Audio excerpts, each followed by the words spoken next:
Present. Toledo, Wang, and Wahidullah. Present. Let's move it to excuse absences. Motion to excuse Senator Reese for the duration of the meeting. There's been a motion to excuse Senator Reese for the duration of the meeting. Is there a second? Gonna go, Second. second. There's been a second round of discussion. Wayne, questions, call the question. Consent. Any objection?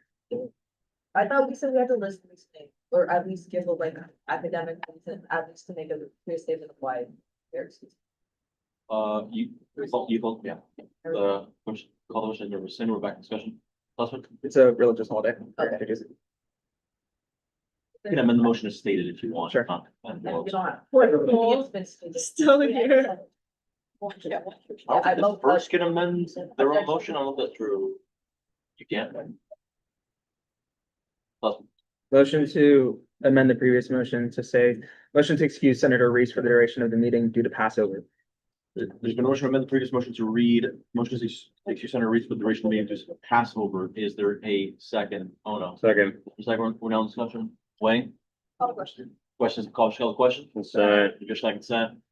Seeing now the motion passes, so we've just amended it. Now you gotta pass the motion itself. Or discussion on that motion. So someone calls the question. Oh, no. Call question. Questions, just call the question. Yeah. You just like consent. Seeing none, motion passes. Point of personal privilege. Yes. For everyone here, if you guys are, Guys, we're on the Senate floor. I know it feels a little more informal. Let's please pay attention. Sussman? for everyone here, please speak up so that way the owl can hear you. It's further. Okay. Point of information, can we just close the AC for a while? Yeah, are we like in a storm? No, yeah, because it was pretty warm before this, but now it's cooled down, so we can kind of close it, because it's really loud, it's just really loud. If someone can, that's. Yeah. That's fine. I don't know if there's any. Oh, Fernando, can you do us a favor? To close the. Thank you. Yeah. Not funny. We'll turn it up. These unfortunate issue with this. Okay, Well, you can pay for go up. it. Motion to excuse Senator Chandray at 9 PM due to academic reasons. There's been a motion to excuse Senator Chalk for 19 due to academic reasons. Is there a second? Wait, long. Second round of discussion. Wait, Call the question. question, call the question? Consent. Any objection like consent? Seeing none, motion passes. Lucan. I move to excuse Senator Olala time until 8:30 due to academic conflict. There's been a motion to excuse Senator Lawton until 8:30 due to academic conflict. Is there a second? Second Second. round of discussion with law. Question, call the question? Consent. Any objection like consent? Seeing none, motion passes. Lucan. I move to excuse Senator Harder until 7:30 due to an academic conflict. There's been a motion to excuse Senator Harder until 7:30 due to academic conflict. Is there a second? Second round of discussion? Call the question. Question, call question? Consent. You good like that? Seeing none, motion passes.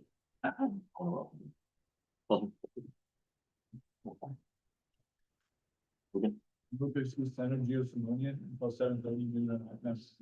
There's been a motion to excuse Senator G. Simone until 7:30 due to academic conflict. Is there a second? Oh, no. Second. Second round of discussion? Now discussion, Turkin, questions, we call the question? Maybe just like consent? Seeing none, motion passes. Wait, long. Motion to excuse Senator Wong at 8:10, due to academic reasons.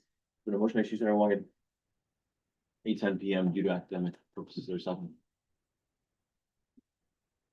Oh, no. Second. There's been a second round of discussion, Turkin, question, we call the question? Consent. You just like consent? Passes. At all?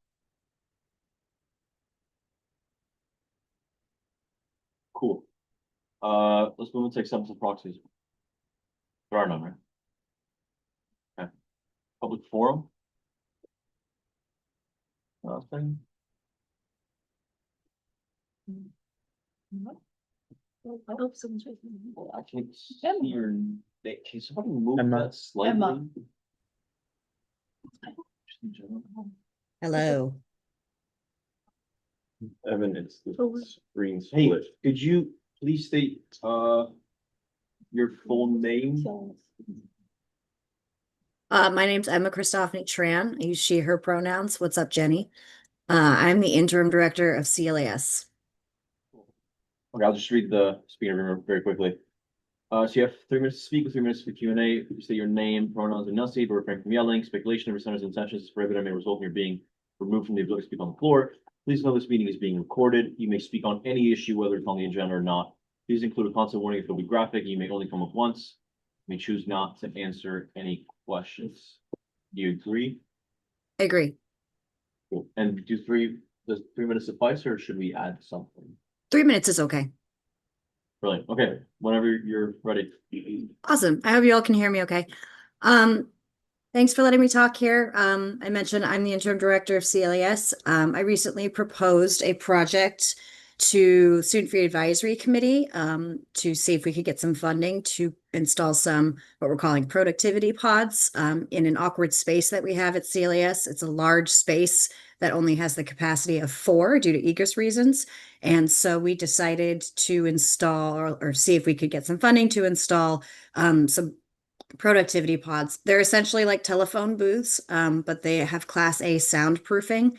They have charging capabilities, and they're designed. The intention of them would be to provide a soundproof space for up to 4 students to work in a soundproof environment within the CLES suite.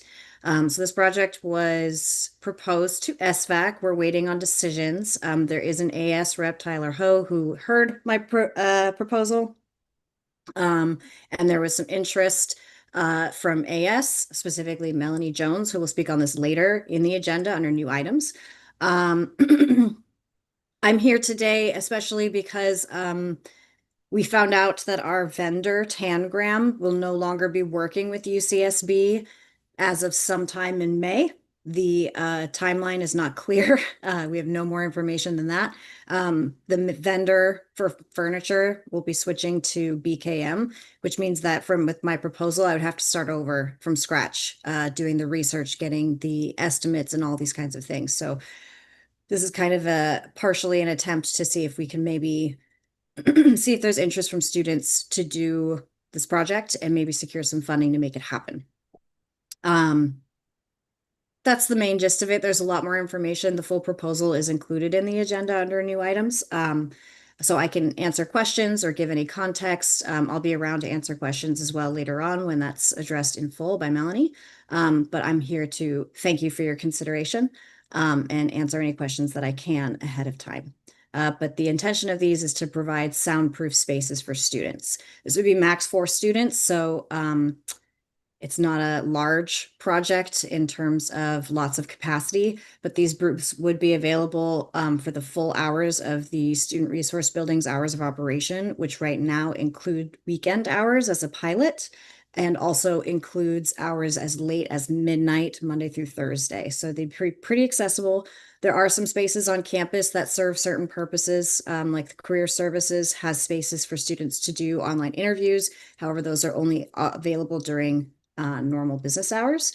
So we're hoping that this would provide additional soundproof spaces for students to do things like attend online seminars, job interviews, job negotiations, any kind of thing where they would want a soundproof environment. We also want to be considerate of our students who have sensitivity to lots of stimuli.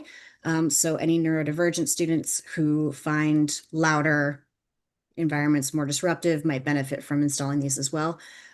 This plan is contingent on the fact that at least one of these pods is also wheelchair accessible. So there's a high focus to accessibility in mind for this project. So that's all I'm here to say. Thank you for your time. Hopefully you all can hear me. I sound like garbage because I'm sick, so. Feel better. Thank you very much for the presentation. Are you willing to take any questions? Absolutely. Okay, senators. Midland? By the way, can you hear me properly? I know. I can. Yeah, Yeah. no worries. Thank you again for coming in on, and I really appreciate just you taking the time to just communicate with us. I understand your position might have a lot of difficulties and stuff, so I really appreciate it. Overall, I think this is a great initiative. I would just like to hear more, maybe expansion about this project, maybe like on maybe the possibilities and utilities towards these spaces, maybe for maybe alternative causes as well. A lot of communities that I know about might I've heard about this particular project before, as I've been kind of involved with the SRB operations on a consistent manner. And a lot of communities I know about have been really intrigued by this cause because it could also not only be used for like a studying pod, but we wanted to know also in particular if these pods can also be used for other purposes such as contemplation, meditation, maybe, and other particular purposes. Do you know if that could be maybe used for those uses as well? They definitely are multi-use, so the use of them would be flexible. We wouldn't monitor it or in any way micromanage how students use them. I would be mindful of the fact that, so the proposal includes 3 Framery 1 pods, which seat up to 1 non-wheelchair using person, and then Framery 4 pod, which can accommodate wheelchairs. Anything that is a quiet activity a student will be able to benefit from unless it requires lots of movement because they are not large. The Framery 4 pod has a larger than 4x4 footprint, but the others do not. So if you're thinking of a quiet reflective activity, great. If it involves movement, it's unlikely that you're going to be able to use the pods for that just because they're pretty much designed to sit in and that's about it. No worries, I just wanted to know. Thank you. Yeah. Mhm. So, Thank you so much for being here, Emma. I just wanted to confirm something for the rest of my colleagues who may have not been able to see this in the proposal. Absolutely. But CLAS is asking for roughly 90,000 from AS, which we'll utilize from our HIP and other sources of funding. And then once AS helps in assistance with buying these pods, CLAS will maintain Mhm. and keep up the pods, and it'll kind of be on your guys's end to ensure that students are utilizing them in the publicity side of things. Yes, that's a great question. Yeah, I can confirm that. We're looking for a one-time purchase funding only. The arrangements that I've come up with, there's actually a variety of options in terms of cost. When I originally proposed this to SVAC, I was mindful of the fact that there's only a certain number of fees available. So I actually provided 4 versions of this with an increasing number of pods and increasing costs. So if SVAC originally decided to fund the project, but they didn't want to commit to $95,000. There are median options, the cheapest of which would be, I think, $44,000. And that's just the one Framery 4 accessible pod. The reason why it's higher than just the cost of the pod is because that larger pod requires sprinkler integration, which has already been cleared by the fire marshal is doable and feasible. The plan also includes costs associated with any electrical or fire work that might need to happen to accommodate the space.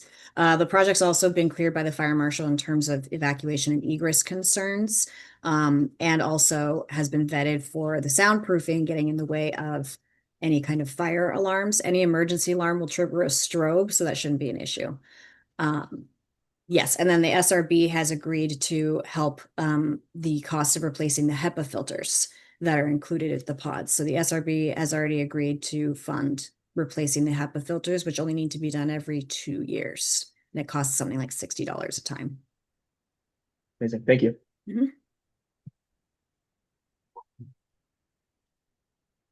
is that all, Senators?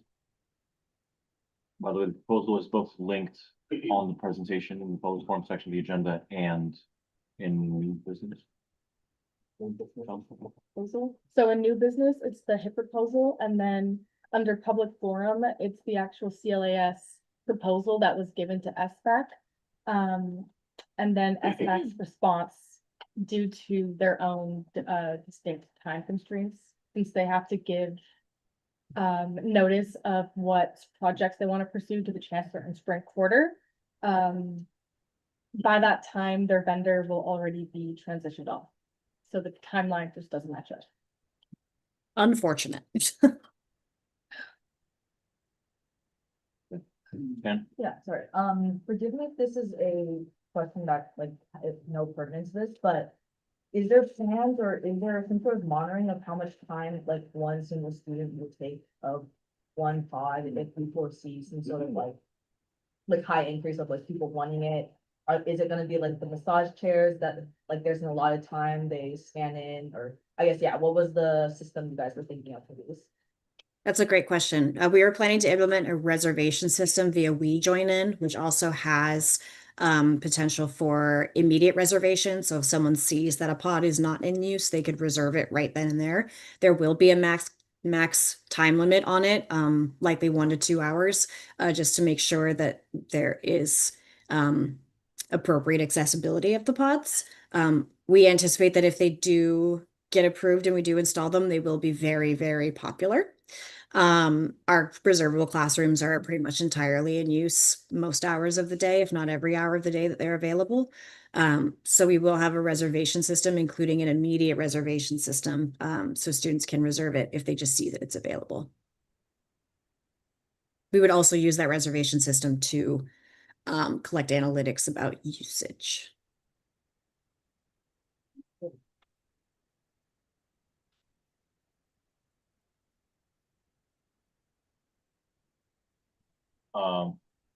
Seems like that's all.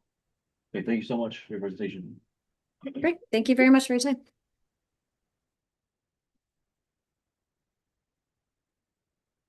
Anyone else here for public forum?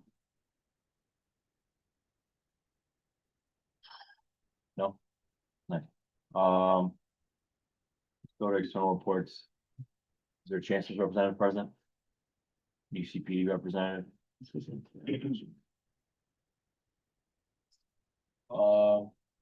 ABC Perkin, did you want to speak today or just?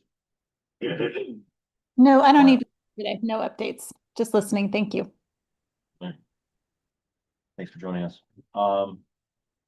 Any UCPD representative, GSA representative, Youth and Governance Board representative, or IBCSD representative? Might have been good, actually, we also have a problem. Okay, let's go to HCSB reports. Any administrative committees? Boards and commission reports? Unit reports? President's cabinet reports? Executive director's reports? Yeah. Familiar with this little. I am. Agreed? Agreed. Brilliant, 10 minutes. All right. Very hello all. Hope you had a good break. Let's see. Staffing wise, the student government and legislative liaison position, which has been empty for a while, several years, is hopefully going to be approved soon and go out for elections. An email will go out to candidates soon for board placement. So if anyone don't remember what that was, you have like a lottery system to where you can place your boards all around campus. So there are more candidates this year, I believe, than last time. So there's more space being taken up, but you know, I think we have like 100 slots or something like that, and we do not have 100 candidates, so it'll end up being fun. Space is a bunch of space things. I can't remember if I mentioned this last time, but there's a survey, maybe this was mentioned, survey out for feedback about UCSB purchasing 410 State Street. Do people know about this? So UCSB purchased 410 State Street, right, the address. That's the former Staples. So imagine how big a Staples is. That's UCSB owns that now. Now they put out a call, and so I laughed a little bit because it's like they put out a call being like, what should we do with this space? I'm not kidding. Like they put out, and so there's a Google form that I can share with all of you that do you have feedback? It's a public form for what they should do with the space. It is a very large space. And so I recommend you all put some thought into it and say like, what would you want to do with space downtown? Right, 410, close to the end of state, closer to the funk zone. Like, what would you want in that space that's UCSD, that's educational, that's student engagement, they have like the whole set of things. But they're looking for ideas. And so I know this group has a lot of ideas that they could apply to this. And the form's been open for several weeks. And so I think Guys, they're still looking for Try to ideas. So no, I'm glad people are excited about it because it's like, it's a good opportunity. UCSB owns a lot of property that is underutilized. And I'm glad they're asking about this one in particular. So I will send that, I'll send that off to all of you so you can fill it out. But yeah, people have already brought it up. So KCSB, we're still working on that relocation. Admin in the main office, furniture and reorg is coming along. The disability center and third floor loose end coming along slowly. Hopefully we'll know more in the next 2 weeks, I think. The annex, we're looking at, so building 434, the media center, we're looking at ways in which we can expand storage. Because that's been the most requested thing by far for everybody is I have space, I have stuff where I put the stuff. So we have some ideas for that we're gonna explore this way. Let's see, one thing is a fault from last meeting, I believe. Someone asked if, I can't remember which senator, apologies, if the CMU folks that were picked for the BCU of the quarter, if they're allowed to, as employees, earn honoraria as basically an extra like payment. And I talked to our HR director and the answer was yes. So just to have an answer to that question that popped up late last fall. And the last thing, the bulk email form. I'm glad that I have a different answer than my previous answers. It is ready. So we can send out bulk emails now. The comms team, Leah and Chelsea and other staff are like big work on that. So they put in a lot of work on that. And so now the first email went out today, actually. So from Leanne's office about the Earth Month. So that was the first one that went out, and we get like statistics based on like how many people open the email or click on anything and things like that. But you get sent out to all students. You can choose. We can choose undergrad and grad, just grad, that kind of thing. So it'd be like starting. But yeah, it's ready, and I can share that link as well. So that's what I've got. Hey, Sean. What's a good problem to have space and not know what to do with it? Yeah. Rather than the immersion. So not to like constrain imaginations, but there actually were no plans with this. They were just like, we'll just grab this up and then. I don't know. I don't know if the opportunity came up and they just Okay. couldn't pass it up, and they got it, but they had like an open house where they Sure. invited people to come and check it out. It's an empty Staples. So it's just like imagine Staples with none of the stuff in there. It's just like it's a giant large rooms. And so I don't know if the price was just so good. We had money burning. I have no idea. But yeah, this is the first time I've seen this happen. So I was like, we Yeah. could take advantage of that. And I know some staff have already put in ideas, so I want you all to like put in all of your ideas too. This is slight speculation, but in conversations with the Associate Vice Chancellor of Housing, Brown, he was talking about something about encouraging the UC to buy up certain properties before the value goes crazy. Maybe it was that kind of thing of just seize it now and we'll figure it out. I think because of zoning, it probably would not be. Housing is probably not. That's, yeah, a thing I don't think on that's, State I think Street. it's commercial only. Yeah. But Anyways, question to you and also to senators at the same time, might it be worth, instead of just submitting individual forms as individual senators, trying to get towards a common Senate vision of what you would want to see with this? And presenting it to students and presenting it to the, high admin level? How does that sound? Sorry, I'm away from your time, but. I like maybe a multi-step version of that, because maybe we can talk about like all like what we are interested about the space, and then we can see what are like similar and like our ideas, and then we can look on that then to make a group consensus thing. So I think individual at least Is there a due date or? the form I don't think has one. Let me tap on it again just to make sure. It does not. There's no, as far as I know, it doesn't expire, but I don't want it to miss out on it either. Thank you.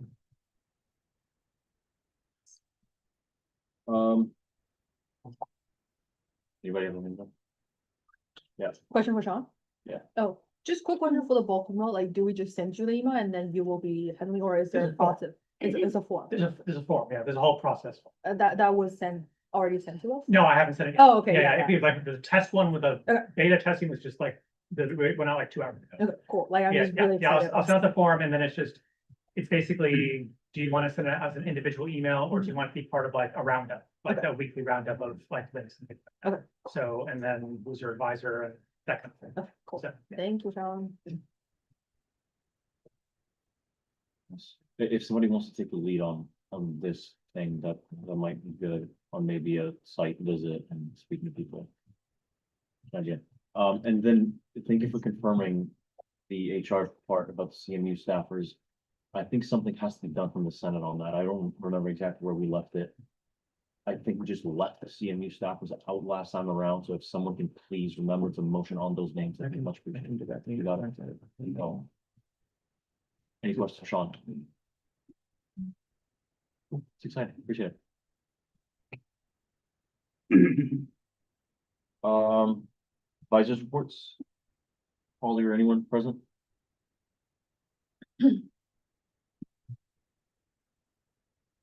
No, okay. Executive officers reports. You know what, put me off just 1 second.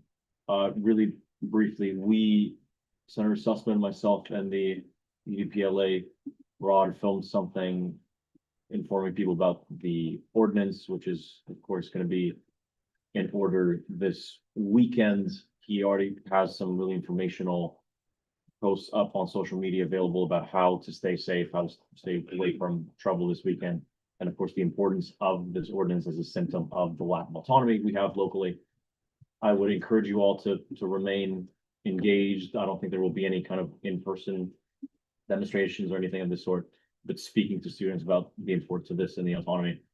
I just want to, I feel like there's nothing set out for the Deltobia issue this week, and even if it's not in our immediate forte, it's extremely important that this weekend, a local tradition will not happen because old millionaires who do not live here thought that it should not happen. And I feel like we should keep that in mind. And if anybody has any thoughts on it, this is definitely one venue for it to be brought up. But if there's none, we can just move on. Executive office, or sorry, Shuriken? Yeah, just to piggyback off of that, I think it's also like, yes, it's really frustrating that our lack of autonomy allows for this to happen. At the same time, I think we should also balance the idea of IVCSD trying to get something to happen for the community. So, you know, I think it's an unfortunate case study of why we need to be a city, but I also think we're at some point there's a little bit of working with the best of what we have as well. So yeah, just some John? Just some good news for Senator Shurkin is that IUCSD already got like a 1,040K from our MOU with Program Board for alternative funding, like programming for the Delta VM. So I think they're in a positive way. I haven't have updates from them, but if you're like everyone who's posted them can ask for updates and see if there's anything. I think you guys are referring to the same thing, where Soltobia, which is happening here on Oh, Saturday. that one is old. Yeah, That's it's like kind of a major problem. Change them all. Cool. That's all. Executive office members reports, administrative reports, senator reports, individual senator ones. Looking. That's a motion on something that was discharged from our committee. That's simple for you guys. Yeah, as in we had sent it to outreach and then back? Yeah. Yes, roll this. Business. Action. Cool, let's move into new business. Then, starting with a bill to sunset the outstanding VCU award by Senator Sussman Van. Give me 1 sec. I'm ironically dealing with the CMU outstanding BC award. I'm just adding that. I'll explain, I guess, then as a second, brought by Sussman again, we are really concerned with just, the financial situation, given budget hearings, and I just want to say, during this public forum that, the President Metzger reached out to us, about this after it was on the agenda, and I apologize because we did have intentions to reach out to her. There just wasn't enough time, and we just wanted to get this out there. The main thing is that obviously, not obviously, but if, President Metzger has, for things that we can discuss, this is gonna be taken for like 2 weeks. We just wanted to present it to the Senate floor, to make sure everyone else was aware of it in a setting where I'm forcing you guys to listen to me. So, and then I'll be table to most likely liaison, because it has to be within the workings of our association. And then in that time frame, we'd love to get, the president's approval. And I hope to be in discussion for going forward, but yes, we should have let her know. And we're gonna make sure that this isn't going to be approved or touched upon further until we discuss with her in her office. And if Evan is ready. Yeah. I don't. For this bill, I'd like to bring your attention to the last whereas clause. This one is more of a bill of principle, right? I see honoraria as a way of students getting, a monetary compensation for the work that they pay in or that they put in for the association. And by giving extra money to students where that money should be going towards student fees, where it's currently coming out of Senate unallocated, which should be going towards Senate projects, I see that as a disservice to the student body. I think, we have student of the quarter awards, X, Y, and Z. And by giving at points, $40,000 to an extra BCU where we have a budget of $150,000 for our legal code for Senate unallocated, it's a matter of principle of using student funds for students, not for the inner workings of associated students where we already receive a payment for the work that we do. I'm very passionate about, I would say sunsetting this bill or removing this bill by the former Senator Ming Jun Zha. It's a matter of just political disagreement, and that's what it comes down to at the end of the day. Yield. That's really the way to think of Senate, isn't it? Where I force you guys to collective force into listen. Okay, any discussion on this? Well, I think I have no problem with the bill. I think I just have one extra comment on the last principle that Senator Sussman just discussed, is that I think we're just limiting not myself, but we're limiting ourselves when we think the way to motivate people participating in S is only through money, because we know a lot of us are not here for the money. And maybe, just maybe, there's a lot of other things that we can put effort into that makes things easier when people actually want to contribute and make an effort. And maybe that's a better route than just giving them money that may, like, not saying that they don't want the money, just saying that financially you cannot have it. And also, like, maybe we're just being lazy to not think about other ways to make people's lives. I would like to commend the efforts of the people that have worked on this bill. Since we did just go through budget cycle, all of us are pretty aware that we are a bit tight. And it's a lot to kind of like figure out everyone's budgets. But particularly on the point that the same few BCUs apply every single like quarter for this award, and in the end, like it's always repeated people that are like winning this award. And particularly on the statement of like UCIB, which is already a whereas clause, I'm not pointing anything out. They have a lot of members, and particularly many UCIB members work very few amount of shifts per quarter, and they don't even like, I like went to them and I asked them like, oh, do you guys know each other and stuff like that, like is this person working? And they don't know who they are because they probably work 1 or 2 shifts a quarter, still receiving their honoraria, and to have it doubled on the effort that UCIB is serving out to the community.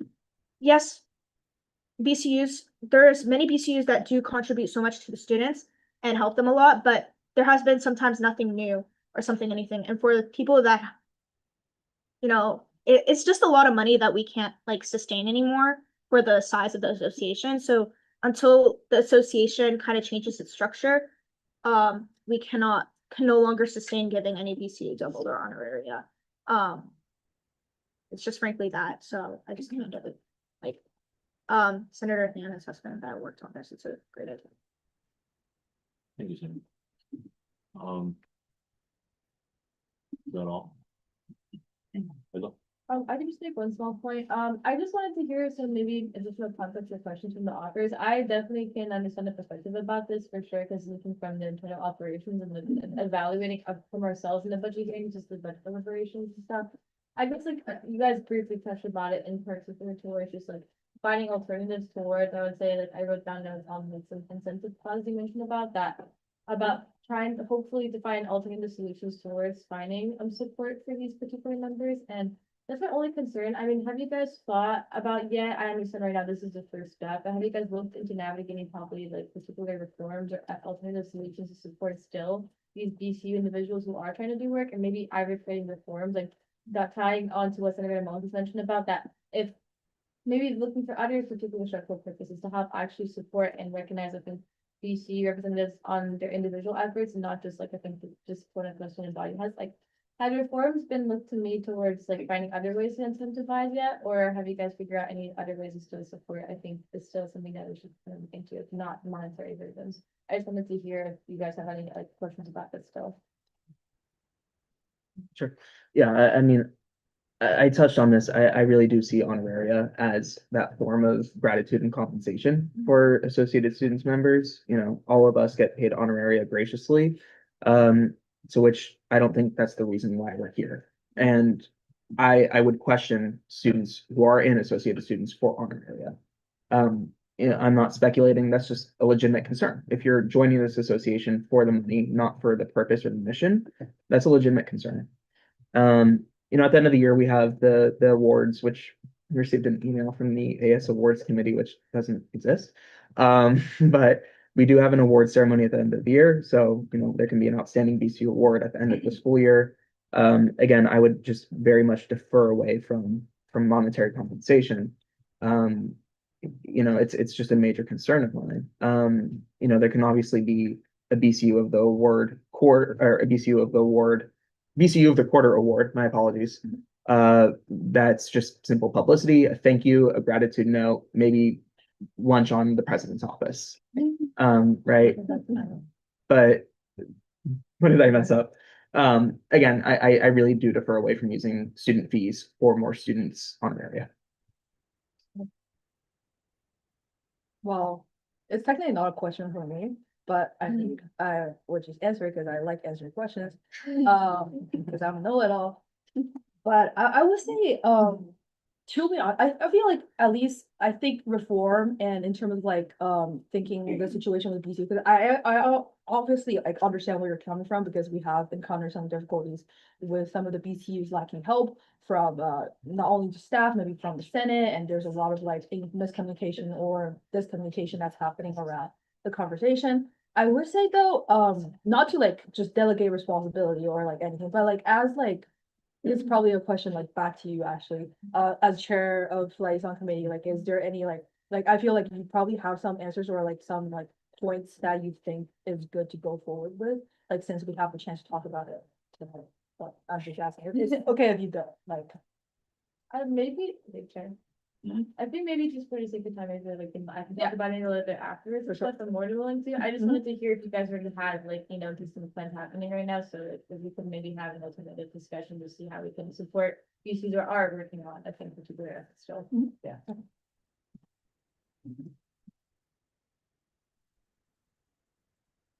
Oh, Margaret, so. Yeah, please share. So it's all making sense to me. I understand the monetary argument, but I just think that removing the word completely is nonsensical and irrelevant to the argument that's being made about the monetary impact. So I do think that in committee, unless I'm reading this bill wrong, that the award itself, the recognition should be maintained. But I mean, the argument is monetary. That's the one that's been made consistently today. So if that is in fact the motivation for it, then removing the award completely is nonsensical. I do think that at some point, in committee, the award, the recognition needs to be reconsidered. You spoke once, right? To answer that, I think we can most certainly keep the award, but it doesn't necessarily need to be in the bill. We already kind of have our end of the AS awards ceremony where there's a lot of like awards that are given out to individual students that's not outlined in our legal code. That not necessarily everything AS does needs to be in our legal code. We can do things without it being legalized. So this, I think the bill itself is fine and doesn't need to be changed, but the award itself can exist in non-legal terms. It could just be like, oh, we give out this. And congratulations, there's no monetary view like associated. It doesn't need to be outlined. Yeah, but I agree with them. I yield. Okay. Lively response. Floor is open for motion stand. I motion to move this to, sorry. I motion to take a bill to sunset the outstanding DC award to the liaison committee. Refer this refer a bill to sunset the outstanding new award to liaison committee? For the motion to refer this federal legislation to the liaison committees, there's second, hold on. Second, Whitlock. Other question? Question to call, Michelle, question? Any objection, I consent? Seeing none, motion passes. Okay, it's productivity policy HRP proposal time. You want So for the visual element, I put two images in it, but the main, I was hoping that we would be able to have the CLAS proposal on the screen while Emma was presenting, but obviously with all the technical issues that we had, I didn't want to add another one. So I've linked it in the agenda. I don't know if people have Wi-Fi yet, but there's a ton of visuals within the proposal that has been provided by Tangram, the vendor themselves. And it's very helpful for visualizing what this project actually is and whatnot. But yeah, I don't know, do we want to pull it up or do you guys have access to it? Great. Okay, so primarily I wanted to thank Emma for the incredible groundwork that she laid with this project. It was super helpful with creating this HIT proposal, and you know, our timelines matched up pretty well. So I've been working with Emma and Tyler Ho from the IVP office for this project. He's a representative of SBAC since the beginning of March to develop this high impact project proposal that brings, you know, this initiative to the Senate floor. And I want to highlight 4 different things that, you know, I would like for everybody to walk away with from this presentation. And so I would hope you can indulge me in that. So the first thing is that the need for this is real and it's documented. CLAS staff observe students conducting job interviews and Zoom meetings in open corridors daily because there's nowhere else to go. The 4 reservable classrooms in the SRB are consistently at capacity, and you know, with students in shared housing and residence halls have no quiet alternative. And now that our library has reduced its 24-hour access, that gap is the gap has only grown. So it is a very well documented campus-wide deficit in basic academic infrastructure that we're seeing. Secondly, the investment is to last. It's not just an event that lasts an evening or programming or funding that goes towards staff. This is something that's supposed to last us, you know, hopefully for decades. For reference, there's Grammar One pods installed in the Ellings Hall. And they came in 2019 and they have not required any maintenance at all over the 6 years of continuous student use. The only ongoing cost is the biannual HEPA filters like Emma brought up earlier, which the SRB operations has already committed to covering. So this Senate will not be handing future Senates a maintenance burden, but rather a resource that they can use. Thirdly, the deadline is fixed and it's coming up pretty fast. Tangram, which is the vendor that has done all of its site planning and provided the floor plan renderings, given us our current pricing, is leaving a UCSB campus as early as May of this year, but we have not been given an exact date. So their sales representative communicated this to us in March, and it has been shared with both the IVP office and SBAC. So if we don't move forward this quarter, we're not just delaying the project, we're also renegotiating from scratch with a new vendor, unknown pricing and an unknown time. So the cost of waiting is not 0 per se. And in addition to negotiating new costs with the new vendor, there are also inflation risks. And the general inflation trends of the last year have been extreme. And this is always worse when the cost of fuel is high. And Emma has informed me that even when we're working with the same vendor, costs tend to increase on July 1st, which is the start of the next fiscal year. And in the last couple of years, those price hikes have been pretty extreme. And then the fourth thing is that the funding cap is clear.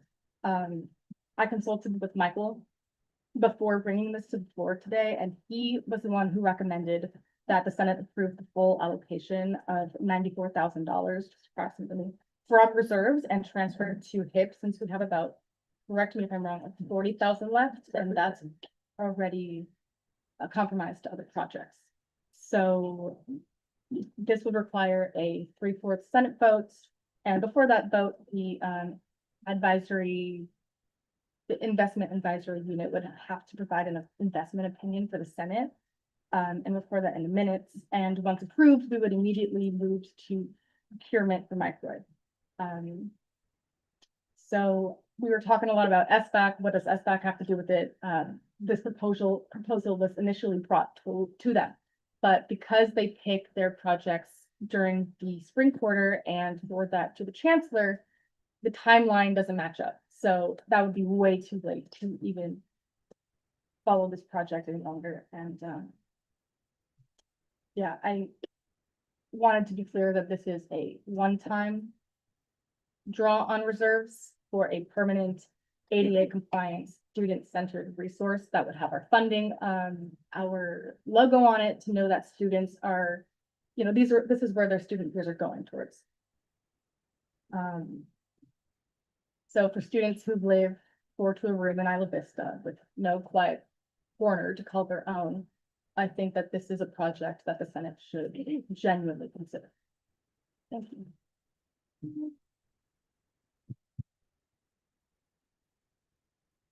A second. There was no second. Oh, my fault. I don't know if Emma has anything, if she's still here, you know, wants to add on or anything, I don't know. You did great. I'm happy to take questions. I'm going to answer them in the chat if that's okay. But yeah, we do have a demonstrated need. We've got a lot of direct observation of students taking conference calls and meetings, walking up and down the SRB halls. And we have a lot of students come to our front desk to ask us for a private space where they can do a job interview or an internship interview and things like that. So there is directly observed need just right within our building, as well as across campus. Yeah,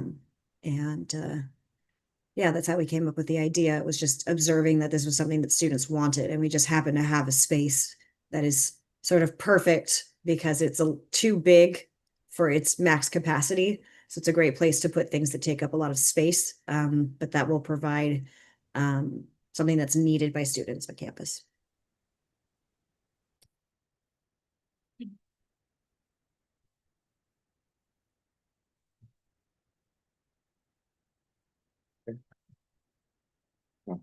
Sorry if I misheard or like misunderstood, but I heard that we need to renegotiate the whole thing because of the vendor situation. Do we know the estimation of how long that's gonna take? No. Even for Emma, you don't have a number to this? Do we have any sense of brain? Yeah. Yeah. We would need to start over with BKM. So we would need to start over with the new vendor. I would need to find out if they even carry this product for number one. And then we would need to start over with consulting in terms of space requirements, costs, if any additional upgrades are needed to be made to the space to accommodate whatever product they have, if it's a different product. Sometimes that process goes quickly. Sometimes consultations take a very long time. You can see there are 3D renderings. If you can look at the visuals in here, there's some 3D renderings, and those were provided by the vendor, by Tangram. Those were like a 4-week turnaround time to get those produced. So it's quite a process usually. It's not like it would be impossible to do. It's more of we've done quite a lot of the work already. And if we don't strike while the iron's hot, we just kind of have to start over, and the project will probably be deferred to being implemented by the end of the next academic year. Whereas if we strike with this timeline, we would be able to have the pods up and running by fall. Sorry, my impression was that this new stage of renegotiating would kick in if it's not done this month. Like no matter what, you will have to enter this renegotiating stage or not. I don't know if that's clear. So it's really up to the timeline of when the campus moves away from Tangram as a vendor and switches to BKM. So it's really dependent on when that happens. And the only information we have about that is quote, as early as May. So it may turn out that, you know, but it's the end of May or maybe May 1st. We don't really have that information, which things don't move quickly here in terms of the layers of approvals that need to happen. So that's kind of what we're up against. So there is a chance that it moves forward with the current vendor structure. Yeah, that's what we're aiming for, is to move forward with the current vendor structure. So the idea of this proposal originally was to do it through Tangram with SVAC funding. Then there was interest from AS in the project, especially because it could potentially be implemented in other spaces, and this could be a pilot for other spaces that could pick up on this. Having said that, after we made the proposal, we then found out that the vendor was switching, and it kind of threw a wrench in the gears in terms of constricting our timeline, basically. So if we get to the point where we run up against the vendor's deadlines, we then have to start over with the new vendor and push all of the timeline back. So it just increases the amount of time. And then I also don't know what the adjusted costs would be. I also don't know if the vendor carries the product, since we haven't had the time to do that research yet. Thank you. Thank you, Chair. I have two questions. One is about, I just need clarification about the cost per item. So I believe if I'm reading things correctly, one pod is about $23,000. Is that correct? Second question is, where in discussions are we with facilities? Like, has facilities basically agreed that they'll install these things and we just need to buy them? Or, you know, has facilities been kind of notified that this is a possibility? So question one is clarification on the cost per item. Question two is, at what point in the conversation with the people that are gonna be installing these things, whom we're gonna rely on to do it, are we? Anyway.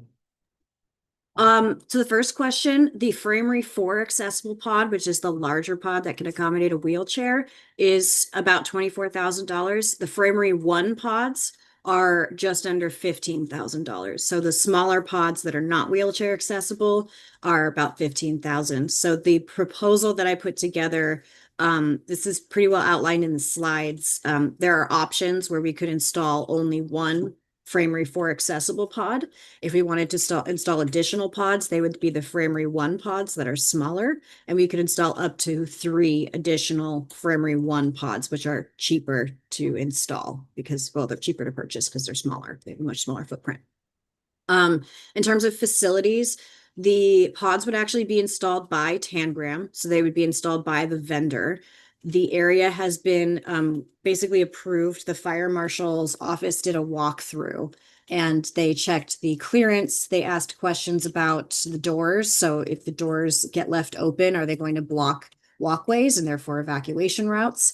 They cleared the visual access to seeing the strobes if there's an emergency, in case the student's in one of the soundproof pods, they can't actually hear an emergency alarm. So all of those safety hazards have been approved by the fire marshal's office. And the total cost for this project, all of the cost estimations include freight costs, the labor costs, which would be the cost of the Tangram staff installing the pods. They also include tax, and they include any needed electrical work or fire work. I wasn't able to get a specific quote from the fire marshal because the sprinkler integration would be done by a third-party vendor. They'd be done by an outside contractor. So we wouldn't get a quote from them until we actually reach out to them. So they agreed that my $5,000 estimate was more than enough to cover that.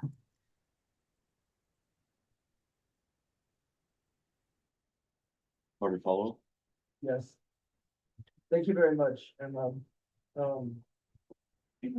appreciate that information. I have two follow-up questions. One is about this. I'm interested in alternative options, simply because if $15K, $22,000 for a singular pod is extremely expensive in my opinion, and I'm questioning whether or not the cost is worth it. But I'm just wondering if what the alternative options are looking like, maybe a more cost-effective option, a different brand or something of that nature. And then secondly, I'm wondering if the company that has agreed to install them has also agreed to maintain them, or if that's something that the university would be expected to do.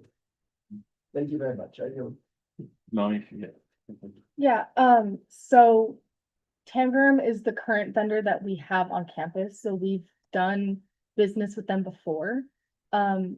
So Emma did all the work with Tangram's, pricing in mind, and so the whole point of the timeline thing is having to it's avoiding having to go through another vendor, which we are going to be transferring to as early as May.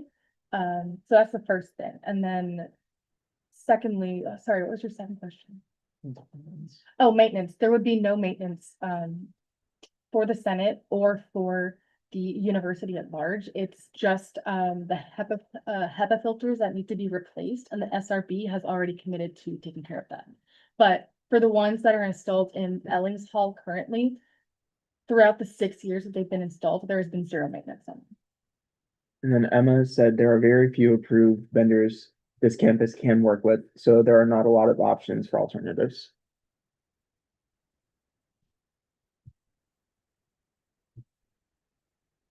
Shall remember board. Molly's. This is unrelated to the current topic at hand, but related to pods. Is it possible, like, are there gonna be like stickers saying like, oh, this is brought to you? Okay. And hopefully they will be big. Yay!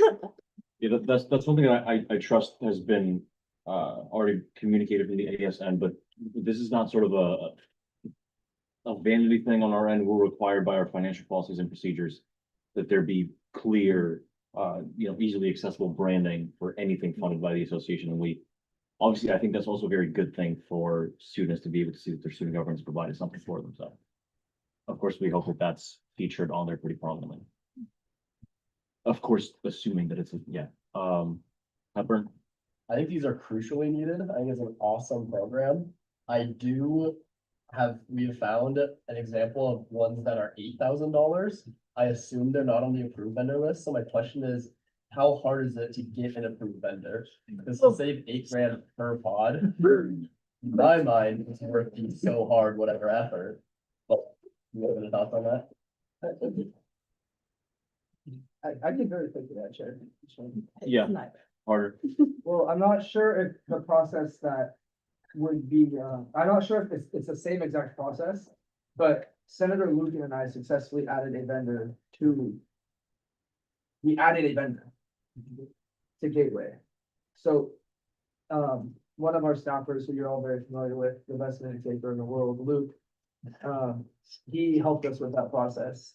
So I can say confidently that it's very possible I have done it. We have done it. I'm not sure if it's the same exact process, however, I will add that caveat. It's okay. I yield. This leaks so bad, dude. Jones? I totally understand that, and I'm all for, finding options that are more affordable, but at the same time, I think that this would end up being a project that outlives our term, and so it would be under the hopes that somebody in the future would pick up this project and that Emma would, or someone in CLAS would graciously be willing to redo all of the work, because with the new vendor, as Emma said, all of the steps that have been completed already, including having the fire marshal come through, and all of that would have to be restarted. And so I just don't see that being a timeline that fits within our term. But also we do have a lot of money in our reserves, and the goal is to use those funds for students and not just have it sitting in a bank account in the cloud somewhere where students never see, it manifest. I'll give just two perspectives real quick. The first being is, I don't know if I need to remind you of the number sitting in reserves, which is 13 million. 94,000 is 13 million with it asterisk. That's quite a lot. 94,000 is not proportional to that whatsoever. The other is just my opinion. I think Associated Students building infrastructure on campus is quite literally the pinnacle of what we should be doing as an association. Giving resources to those in need in places that we can. And I think this project is very much what this association should be striving to do. I think one was. I wanted to add on the campus vendor thing. It's a lot different to get a campus vendor in regards to facilities and energy resources on the school. Almost always the campus says no. My lab in particular was trying to get for the past 3 years a new vendor to come on campus to help fix our cold room, and they weren't able to do that for a lot of legal reasons. The process takes many years, actually. It's not actually a simple, maybe extra months added to this. So I frankly believe that's not a sustainable choice. Jump. May I ask Senator Porter something regarding to the vendor that he was talking about? Free for all at this point, yes. I literally asked you Kidding, to you want make stuff, you the. can do whatever you want. Okay, you might provide a little more detail of the vendor that you added, like what's it about? Order. So, I'm gonna start with Senator Long. So. A potentially multi-billion-dollar chemistry lab is not the same thing as the building that we're talking about. So the legal things that you brought up in regards to your lab are relevant, that makes a lot of sense, but completely compatible with what we're talking about here. So I don't think that the timeline that your lab underwent would be the same as the timeline for this. I'm of the opinion that we obviously at the very least need to research and look into, simply for fiscal responsibility purposes, the possibility of adding another vendor and attempting to do so. Secondly, as far in regards to Senator Young's question, the vendor that we added was called Generation Consciousness. It's basically a company that builds units that we had to go to facilities for, actually. They build units that distribute laundry detergent sheets. So. Does that answer your question? Yeah, actually, I remember the project. We heard the presentation and everything. Yeah, I understand what you're talking. So I think the major difference here is that, the org that you're talking about already did all their pre-screening of their compliance when they pitched to us. So there are across California kind of associations. They have a lot of experiments going on other campuses. That's why they're easier to get approved, because they already go through all those things. I just want to provide a little bit of context, because we have interaction with campus policies all the time since we fund a lot of orgs on campus, is that when you think about when we're complying with policies, we're thinking about this big giant something above our head that's like, oh, policy.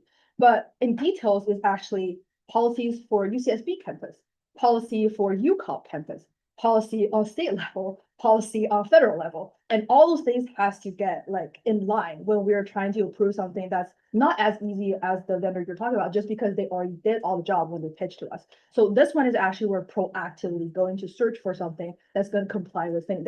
That's just need a lot of background work on the people who are doing the research, because we don't have a pitcher that already did all the work. So that's why it's gonna take that long, that's why it's like, there's a limited list of things, but I definitely agree, like for fiscal accountability, I'm always for it, like, you know that. I would say that, like, if it's possible for them, like, definitely like try to maybe include some other options for the other ones, yeah, when the later one come in, like, it's just, that's my, hope that answers some confused questions and everything. Chelsea. Yeah, so again, this is also supposed to be a pilot program, where we, with the data, we can actually see if students are using it and if this is something that is actually valued around campus and if it's even worth expanding. I anticipate that it will be, and just hope that, the next vendor will have more, I guess, affordable options. But at the same time, I would also like to remind everybody that there are 4 different options that we can pick from that has been laid out. So the most expensive option obviously is the one, the 94,000, that is obviously the one that is preferred, because it will serve the most students and also still meet the ADA compliance, as will the singular pods, but we do have a range of options from 47,000, 63,000, 79,000, 94. So if we don't want to spend $94,000, nobody's forcing us, of course. So we can obviously explore those other options as well. And, you know, hopefully in the future, if the next vendor happens to be, let's say, more expensive, then if the goal is to expand on the amount of pods that are on campus, maybe somebody would be willing to pilot that and look for other vendors that are more affordable and will still comply with all of the requirements. What do you want? Okay.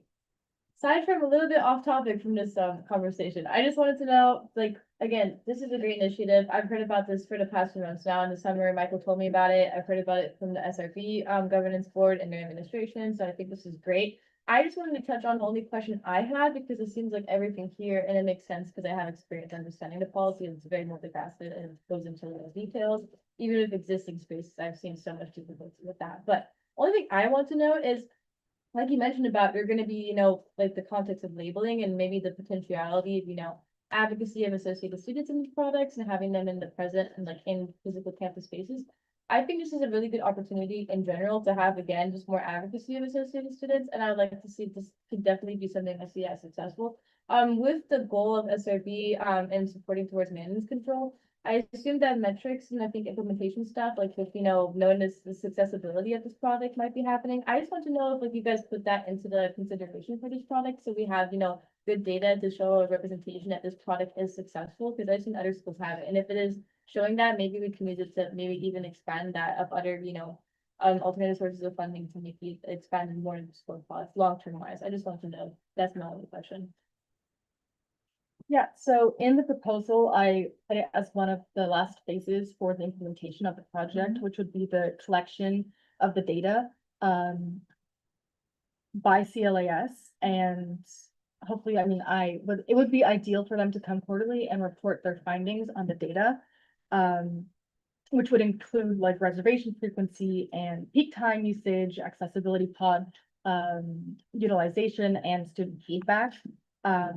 And this would serve two different purposes. One, confirming that the pods are actually meeting student demands, and informing any future consideration to the Senate on expansion of additional high traffic campus locations. So expansion decisions would be evidence-based and brought back to the Senate with full usage data in hand.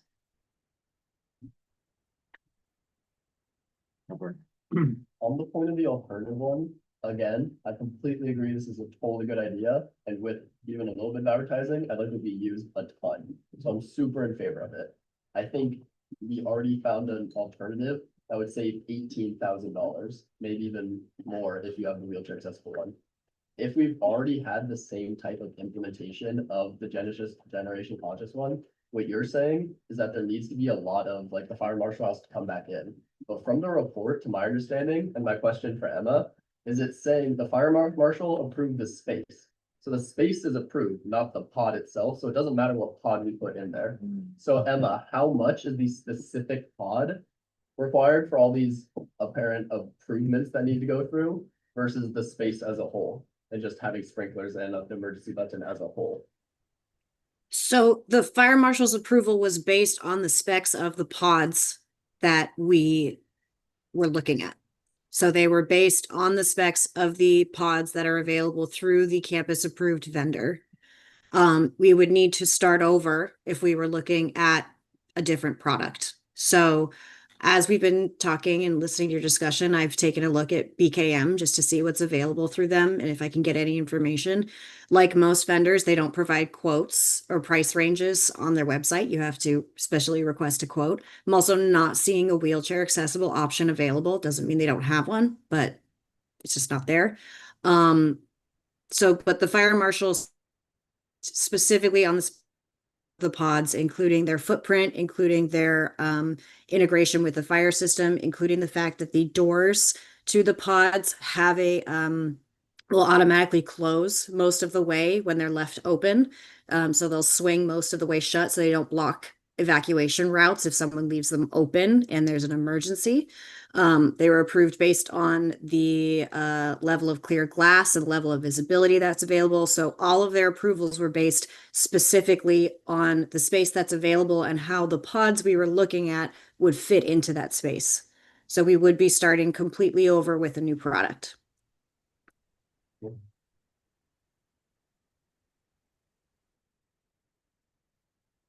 Did I address every aspect of that question? Thank you, yes. Okay, great. I'm gonna go, we've been on this one for. Yeah, I'll just Go on. wrap up. I understand your guys' concerns and I honestly hate spending money on the associate. So I totally understand 90,000 is a lot of money. But I think if we do really think this is useful, we can see it as an opportunity cost as well. If we did have to take like 2 years to get this vendor approved, that's, what we're saving 18,000.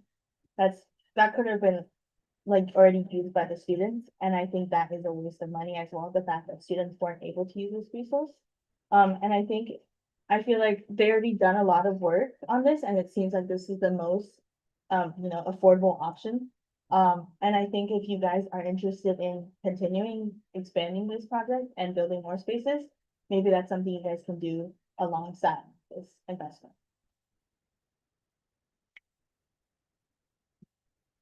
What motion would, I'm just asking for, like, is it refer, is it table? Oh, refer to.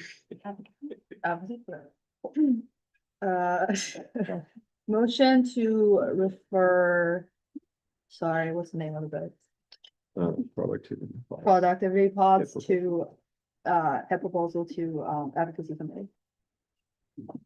There's been a motion to table productivity pod proposal to the advocacy committee. Is there a second, Chaudhry?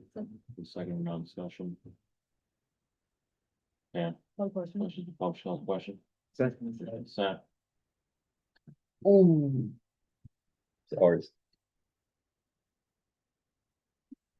We're now in action items, right?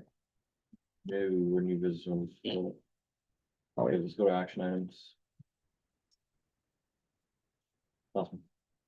Motion to amend the agenda and add the approval of the outstanding DCU award for the professional academic development subcategory for winter 2026 for creative media units following members. AS student graphic artist Jacob Fernandez and Kylie Chu. AS student photographers Ryan Young and Blake Young. This is my commute. And motion and AS student videographer. Sorry, AS student videographer Miley Quinn, sorry. Miley, sorry. There's been a motion to amend the agenda to add the approval of the outstanding BCU award for the professional academic development category for winter 2026 for creative media units following members: AS student graphic artist Jacob Hernandez and Kaylee Chu, AS student photographers Ryan Young and Blake Yang, and AS student videographer Miley Quinn. Is there a second? Oh no. Second. And second, Mr. Chaudhry.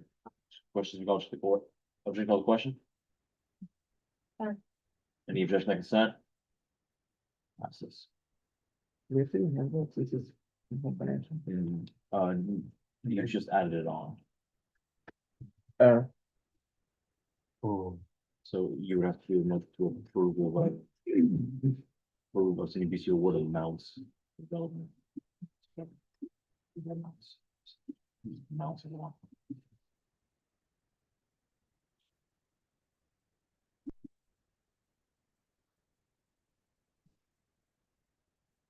We need that amount number.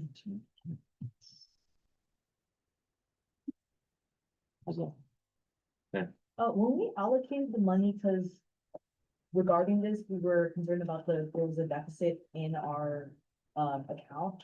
Did we allocate the right amount of money that includes, I would assume that we didn't, that includes them, and do we have to do that like within our, okay. I yield. What is your achievement? I worked with Michael to get Senate and allocated out of budget deficit. So essentially you allocated more than was needed for this? No, we're just in the positive right now. And that positive Jennifer, number, let him speak and then you can talk. we're now in the positive percent unallocated. We still have to fix 2 too. It's the IBCSD one, and there's one more item, but I'm meeting with Michael this week. We're gonna get that done. But Senate unallocated is now in the green. Be careful. And that allowed for us to approve the outstanding BC award. That makes sense. For this quarter. Yeah. Yeah.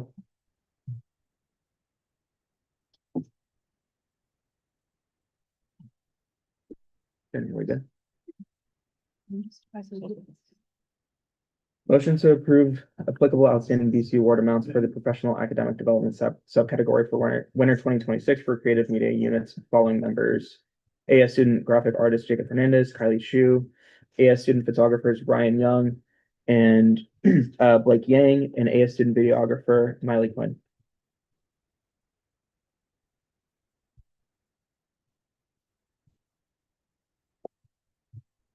There's been a motion to approve applicable outstanding BC award amounts for the professional academic development category programs for creative community units following members: AS student graphic artist Jacob Hernandez, Kylie True, AS student photographers Brian Young and Blake Yang, and AS student videographer Miley Quinn. Is there a second? The second discussion. Oh no. Is there any discussion that wants to be had before? Okay, cool. Sussman. I don't know if you remembered spring quarter or winter quarter, we were going to approve this. But we didn't because we didn't know that the differentiation between staff member and appointed member. So we were going to approve this anyway. It's just we needed further information from the president and from CNN.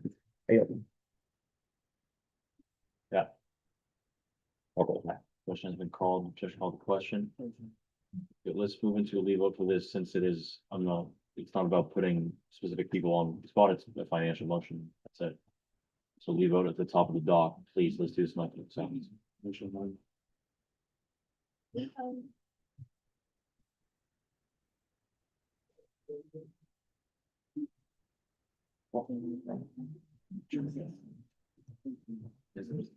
It's right there. Peter. Bro.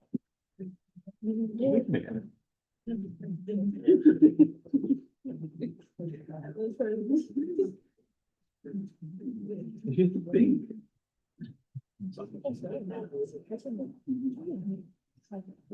that all? Not yet, Dan? Yes. You feel like voting or? I've not. Made my I was considering. That's a big person. We're gonna. Saying, Well, vote 3, motion passes.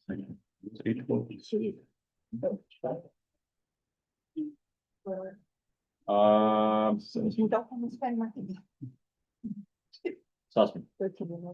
Motion to amend the agenda and add a resolution expressing support for the adoption of Mapache discharge out of outreach committee with amendments. Been a motion to amend the agenda and add a resolution expressing support for adopting Mapache discharge out of outreach committee with amendments to the second. Carter. And second, we're now in discussion. Chaudhry. Questions, calls, without questions. Consent. What, was this brought up late winter? Early winter. Or cold? Oh, There's the boss. wow.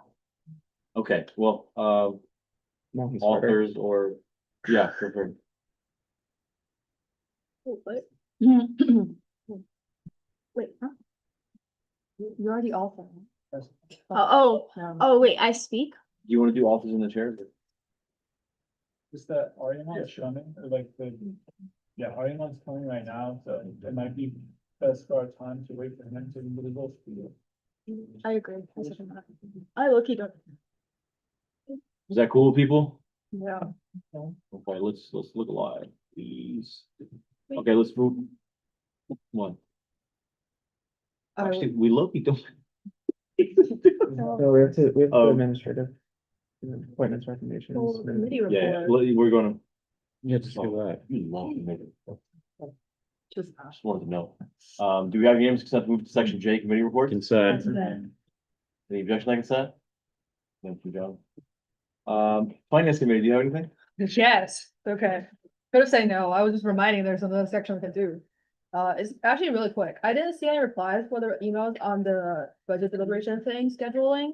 If you will see that, it was like I think Aaron sent it out as week 5. Does that work for people or? Nodding, yeah, okay. That's it.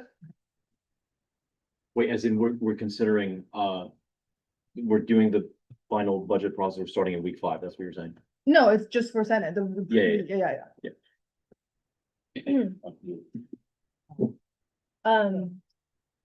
Sorry, I just got back from the restroom, but we just did finance, right? Yeah. Outreach committee, any reports? No. Cool.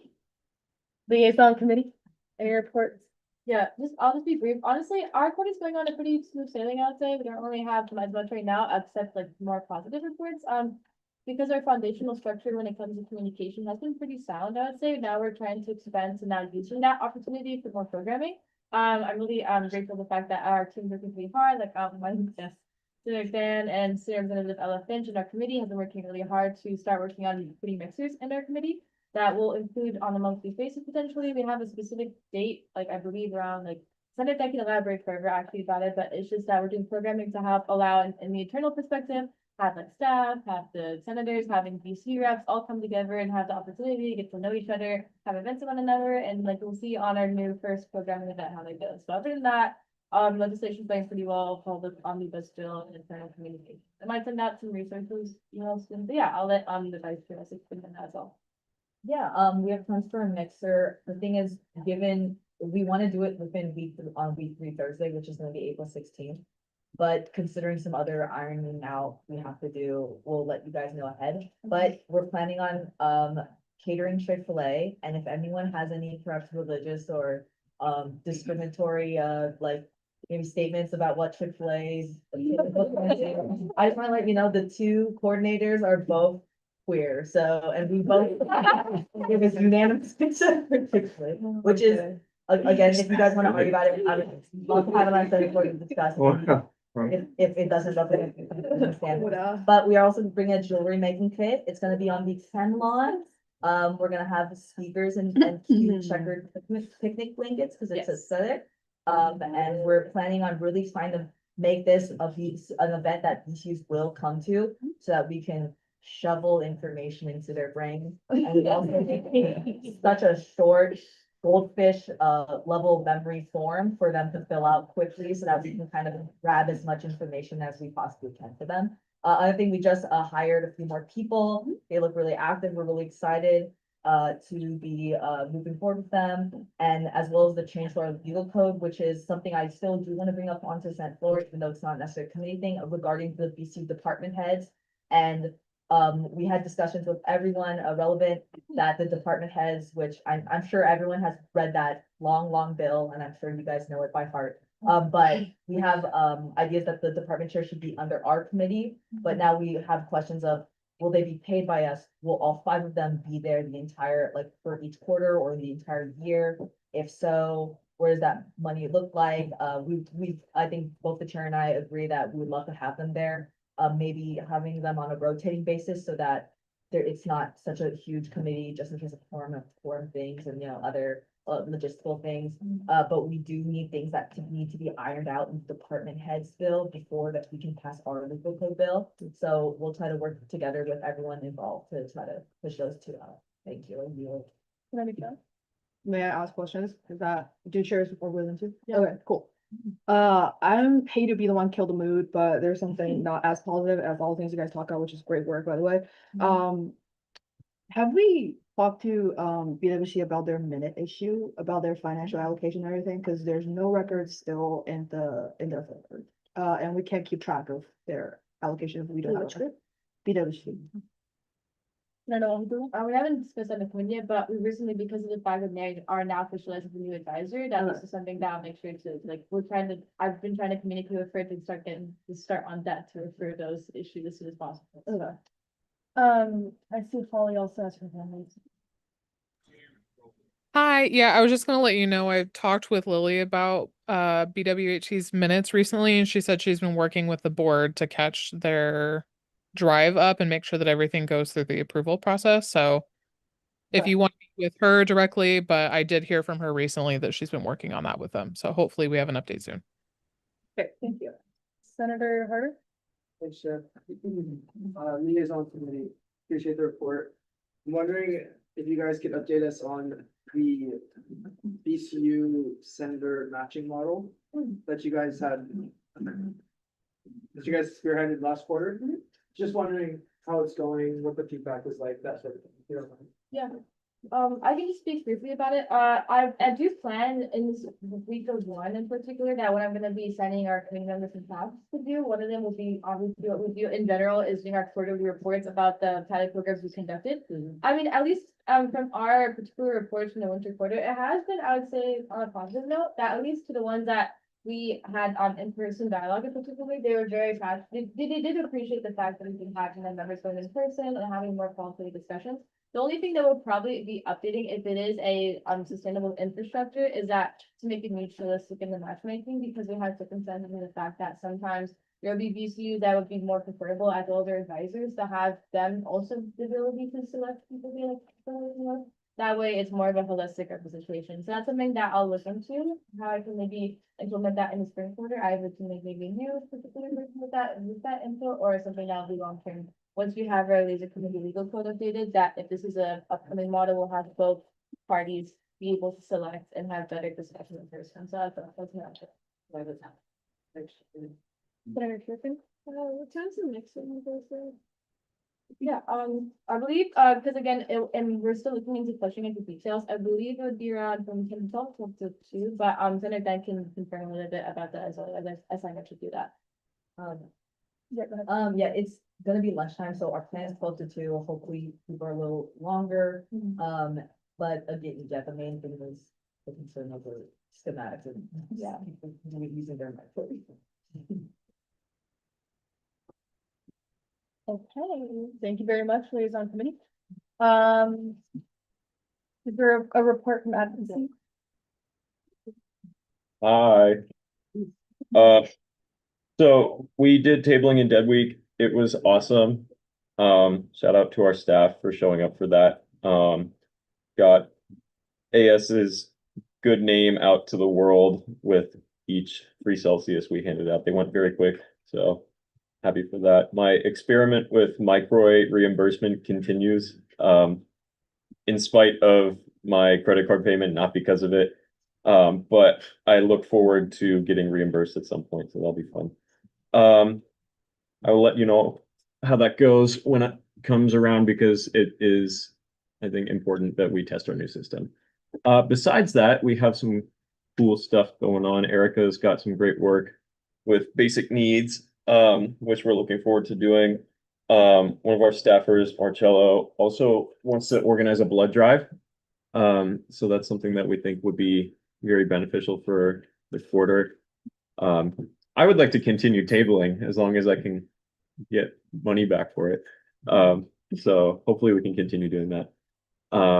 Because the students, yes, the students really liked Blue Books and Celsius.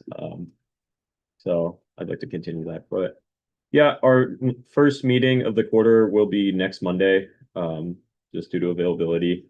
So we didn't hold it this week, but yeah, now we'll actually have stuff to talk about at our meeting. So I look forward to that. That's all. If you want to add anything, Yeah. Vice Chair.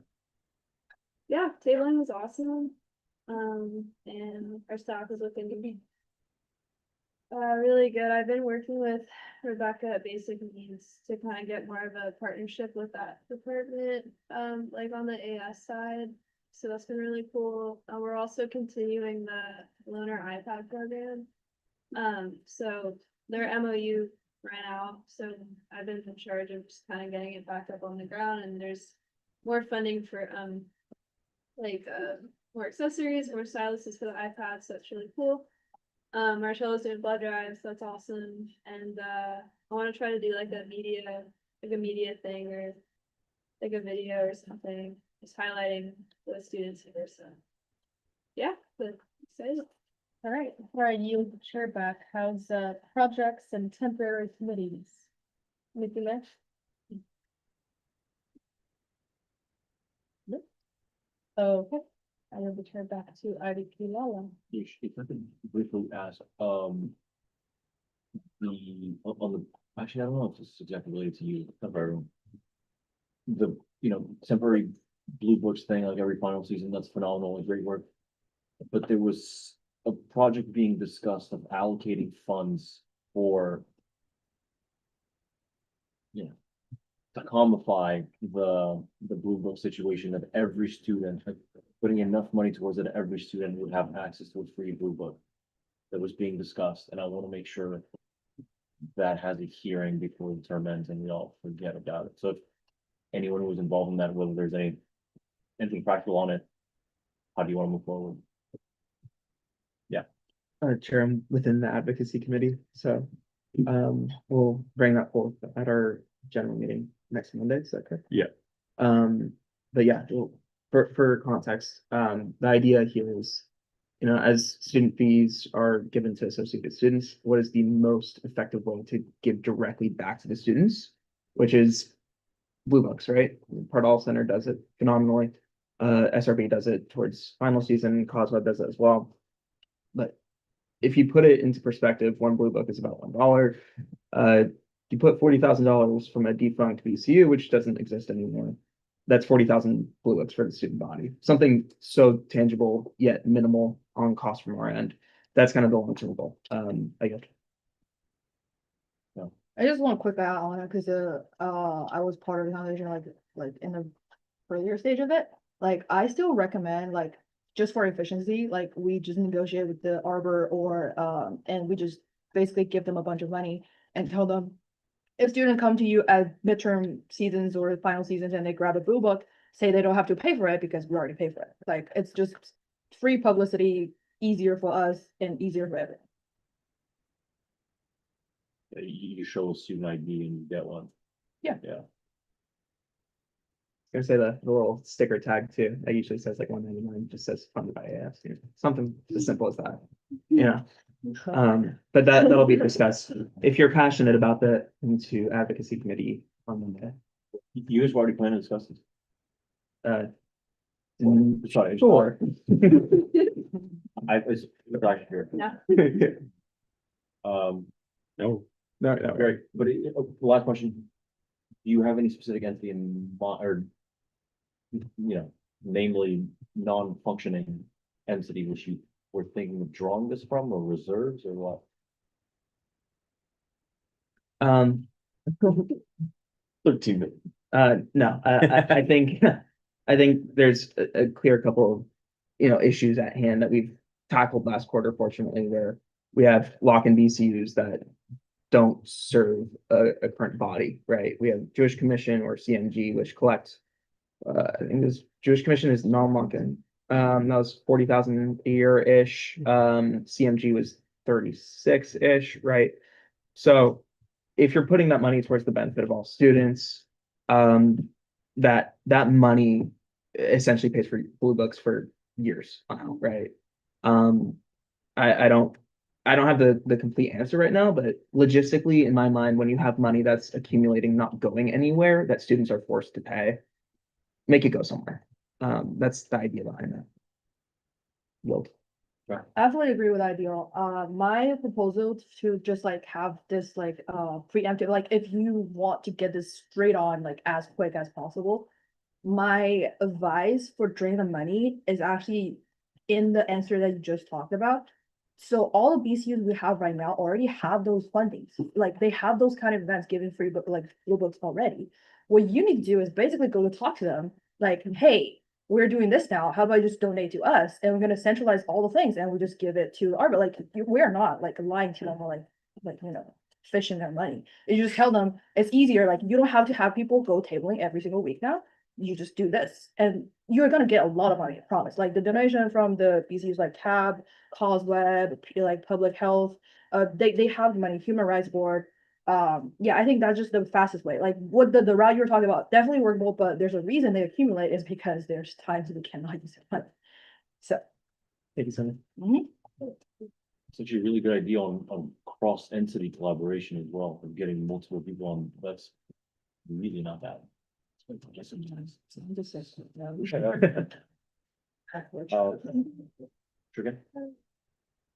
Then he got false. Yeah. So, I think we should, sorry, I think we need to just. Right, Obviously, she, always brings, she's always 100% the needs.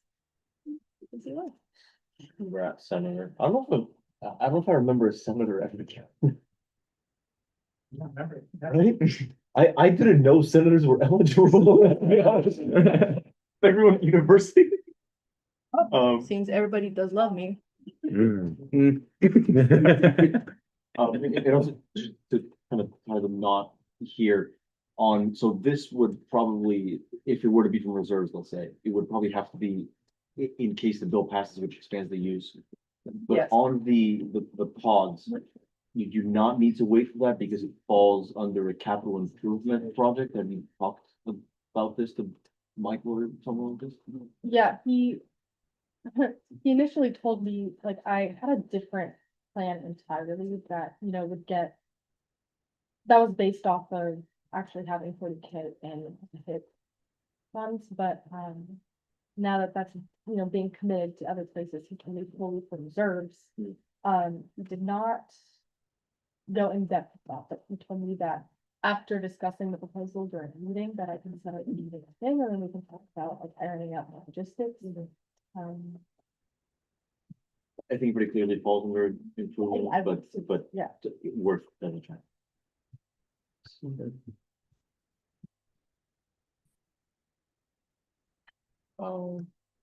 Yeah. You want to see them? That's awesome. Yeah, so for projects and temporary committees, the temporary committee on student safety will be reconvening this quarter, likely weeks 2 and 3, it will be our first meeting. Waiting for Chair Reese. Spoke to Chief Bly today. The LVTs, again, those are the mobile security units, the cameras, that are on campus. The pilot program is extending this weekend after Deltopia.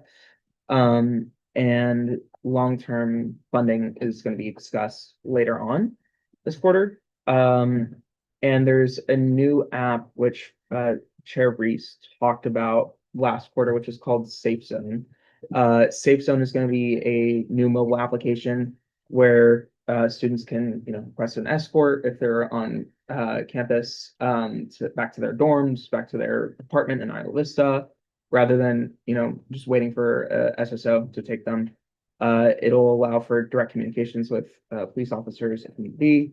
And the campus is looking into installing that rather than the current alarm system and alert system that we have in place where you'll get a text.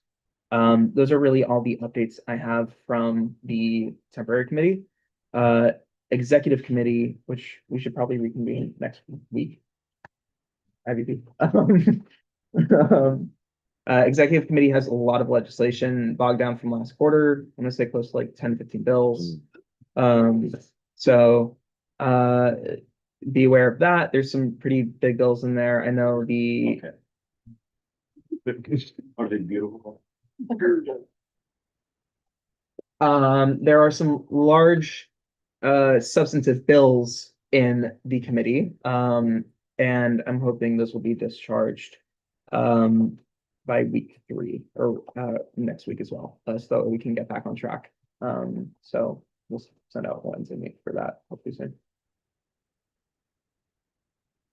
Yeah. We'll definitely do it. That's important. Thomas. No one wanted to meet over spring break. Speaking. Oh, I Ariana is here. I've been wasting time to, okay. Can we move back into? Consent.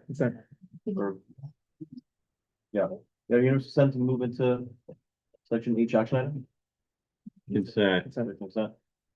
Okay, if the chair of outreach wants to speak first, or should we have, Ariana go first? Lucan? I'd like to, Yeah. Do we have unanimous consent to bring, Ariana Singh into the discussion? Good consent? Feel free. All right. Thank you so much for even considering this in the first place. This is something that I really care about because it feels like a new set of these things that can involve in for a while. taking the questions you guys have.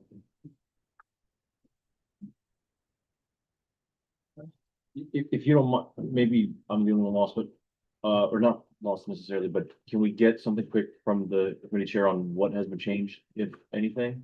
Yeah. Oh, yeah, so the resolution is just worded differently to make it more of a positional resolution where the Senate would essentially show support for adopting this project. It's not kind of I mean, it would just open up the gates for me to actually talk with campus and talk with AS staff to make this into something that could be deployable and could be useful, could be valuable. Yeah. I think the key thing that to note on this is that the purpose, the reason that I believe RML wants this resolution passed is because it has something to do with the campus rules around having 3 different bids for, like capital projects they're gonna purchase, or, they need kind of 3 different quotes a lot of the time for different, investments they're gonna make. And by having this, I think it somehow bypassed that and allows for RML to have more conversations with, those relevant permits, so. I hope that clarifies things. That clarified things a lot for me. I think we can pass this. Yeah, thanks for coming again. I appreciate the definitely, it shows and it represented the consistent manner in which we put into making this particular project. Because it was a while since this was brought back to the Senate body, I didn't have the ability to discuss this, with the Senate, on proper discussion in earlier advance. I just only spoke individually. But now with the restructuring, it makes sense to just trying to, express the support and maybe advocacy to this, initiative. Just from the legal committee perspective, or just from an internal perspective, because I've had discussions with some of the entities within association students already about this, that alongside BCUs and a lot of internal groups, that they've mentioned to me about how already a lot of them are using kind of particular platforms that are already provided by the university establishment and already free of cost, such as like Northwest LM and some particular things that do similar structures towards that. Which is why I was just more in the concern of we wouldn't have a discussion about, the existing platforms that are brought by UCSB. Some of the BCs have talked to me already that they use those already, which is why I was only concerned about that in particular. That might be that I'm having overlapping efforts on the kind of programming that you're doing. Maybe if we just want to just give it a separate discussion still. But that was what a lot of UCs and staff members have brought to me, so that I couldn't come to that. I heard that too from. To briefly recognize Senator, well, it's on Zoom. Sussman. Motion to, may I have back and forth? Speaker. Yeah. Hi, former Senator Sang, thanks for being here. I appreciate all the effort that you put into Pache. I however do feel like I have to be skeptical as part of my job. When I sat on the outreach committee, you presented in a focus group that the AI was not really generative in terms of producing the output that you wanted it to. It didn't really fully understand the association's inner workings and was not fully functioning, to say the least. Has there been any development since then? And how is the AI in terms of learning the language of the association? So it is not learning the language of the association.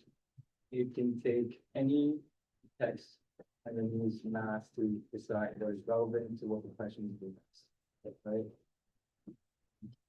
From what I remember from the beta testing was that the feedback that I got was the knowledge base that the system had access to wasn't fully plumbed out, and it wasn't covering all the bases. Like there were questions about how, like what events are happening with the NCC and add that stuff to the system. But since then, I've added some things about how you can submit petitions, how you can get on gold, how you can maybe add another major, things like that. But mostly I'm looking forward to working with staff and more students as well to get more feedback on how we can improve this. But the understanding of it, what it does is that it just sends it to an LLM on the back end, and that makes a response that will not only give you again, it's going to be relevant because it's you know, it's gone through the process of it being vectorized and embedded, so it already knows what it needs, like in the back end, so we know what the information is. The LLM will generate the response, and that on its own has like what I'm from the feedback I've gotten, and it's fine, it seems to have a clear chain of thought, and it has access to the information, all the information that it should. Thank you. Another chair, can I have a question? So there's a major concern in this resolution of mine, and I appreciate the work and progress that's being made. But this concern came up in Winter Quarter when this was first presented, which is that therefore be resolved by the Associated Students in the 76th Senate assembled hereby that the Senate recognizes that sustaining student developed initiatives may require financial or in-kind support, and affirms that if Associated Students assumes responsibility for the stewardship or operations of MPACHE, any such support provided by AS, if pursued through separate approval processes, shall not exceed $20,000 in total. Where's that money going to? And whom? So some of that, I guess, would go to the actual infrastructure, and the other bit would like the slower compensation, because we set up in doing this. Again, a lot of it depends on how you guys see it, how valuable you think it is. For any case, just like I just did some online researching and getting a custom AI made for an institution as big as UCSB. On the minimum, we'll go at least 20K. I think we could go up to something, so that's just a number that would be fast.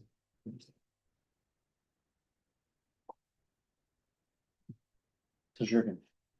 Thanks for being here. And I just ask you to stay with me with this. So I'm on our space subreddit. And yeah, and I don't agree with the author. I just want to give my personal opinion, but I just want to ask, because it did get a considerable amount of upvotes, like 135 and 18 comments, with some concern about this program. And the author listed, you know, what like concerns about like working with staff and like the price tag and like the infrastructure of it, and then seeing as if like, you know, we could do this in an FAQ page and stuff. Like I really don't agree with that, but I was just wondering, A, have you seen this conversation? And two,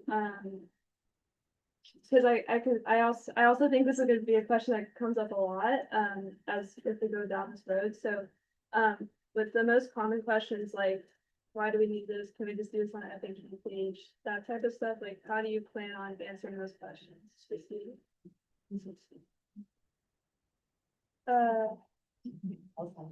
What's happening? I'm just asking if I can read there's a subreddit post with a lot of Yeah. Okay. The post reads, AS is considering spending 20,000 to license an AI bot that currently runs on a former senator's personal laptop. Again, I don't agree with this, but I just think to represent all the student concerns, we should go over this. So. Yeah, no, one thing that I saw in my time as finance chair was people don't, there's not a lot of people like us that really care about how it is. People just care about how it is. And a lot of the information that the project does have access to is already online.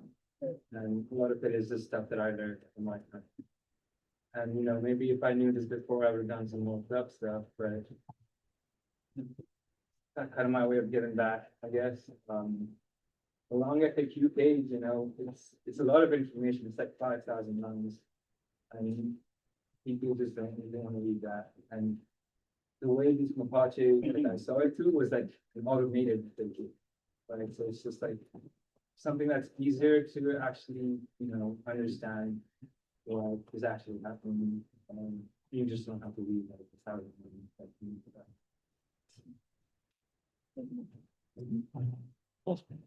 One more question.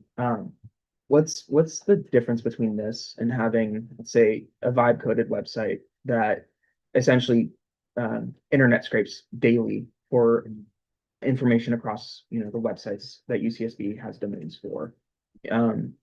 that can be done off of Claude in, a couple of hours. And is the manual labor, much more different than that?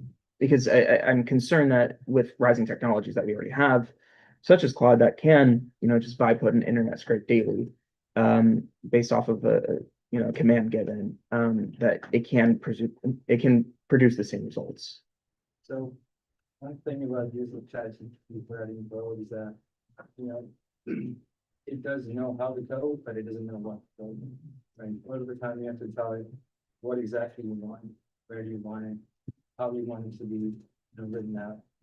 So I guess you could, someone else could just, vibe code it if they took the same exact idea and paste it on ChatGPT. But I got this idea for doing the research for myself. Thank you. And I want to know more about the how much it would cost the Claude. I saw in the post as well, someone mentioned you just send it to Claude for $20 a month.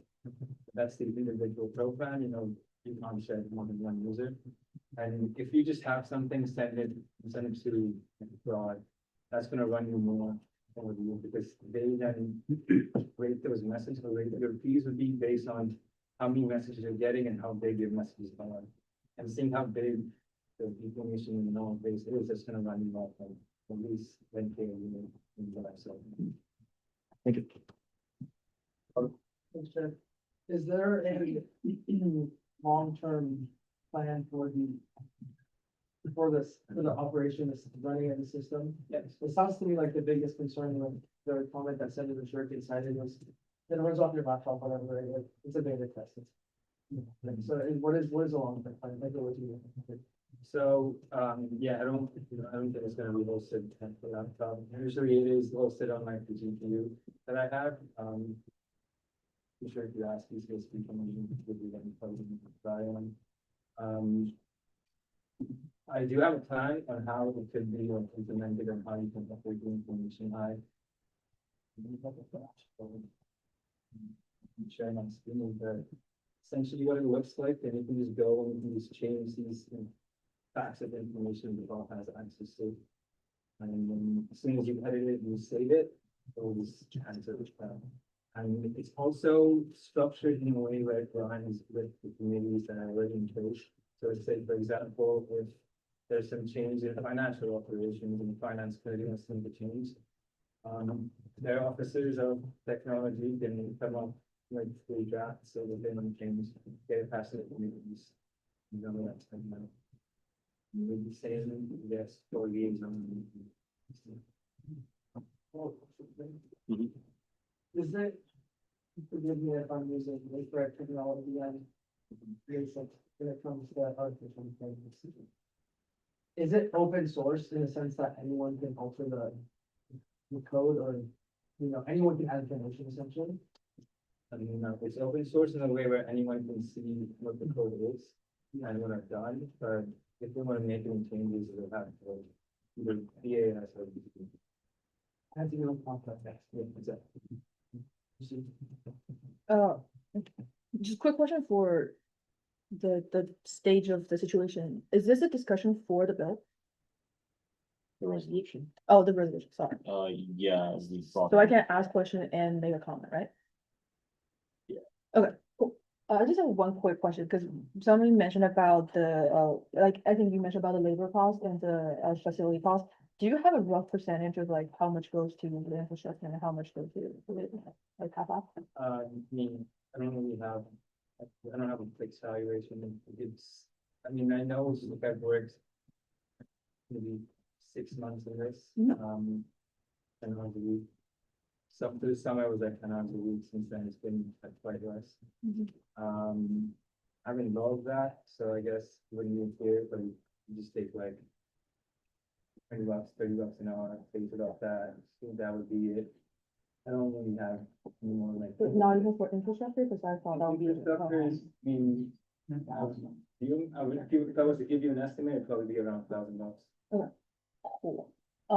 And I want to make a comment, and this is like not just about the resolution, because if people still remember, we actually just passed the bill, well, not passed, but referred the bill to sunset the BC reward.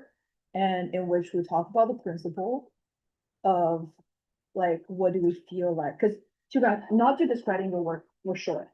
But if I'm gonna be completely honest, that I think everyone in this room probably worked over what they have been paid for their honoraria. Like me personally, at least, well, should we resolve this before I? What's going on? Is it gonna explode? Please don't. Oh, okay. Yeah. The owl's still going, everyone. It's, we Oh. just can't see. but it's- Oh, okay. Okay, we just. I'm gonna let land it, on a bomb. I'm gonna let it cool down. Yeah, I suppose. Okay. Anyways, my point is basically, I know you were not in the room when we were talking about it, but basically, we have to I bet you know about the DC award because you were the leader center. We actually have to kill that program potentially because we financially cannot support it in terms of like a lot of those doubling of the honorary. I bet you also have some knowledge of it. So the principle that we're talking about is basically how everyone in AS is pretty much just working on volunteer hours a lot of times, which is at the same time, not to discredit your effort, is just like, you know, how the Reddit have talking about like, it's shady and everything, especially talk about your position as former senator and all of that. I personally a little hesitant with that, but I definitely don't want just like free solo effort as well. I think we're just kind of in a pickle here, but I just want to put a reminder of what we just established like an hour ago.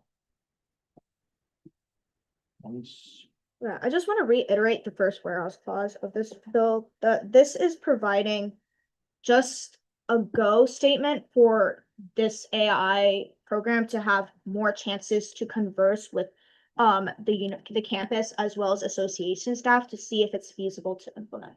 It's not saying that we're for sure necessarily gonna buy this like ASAP right now as it is.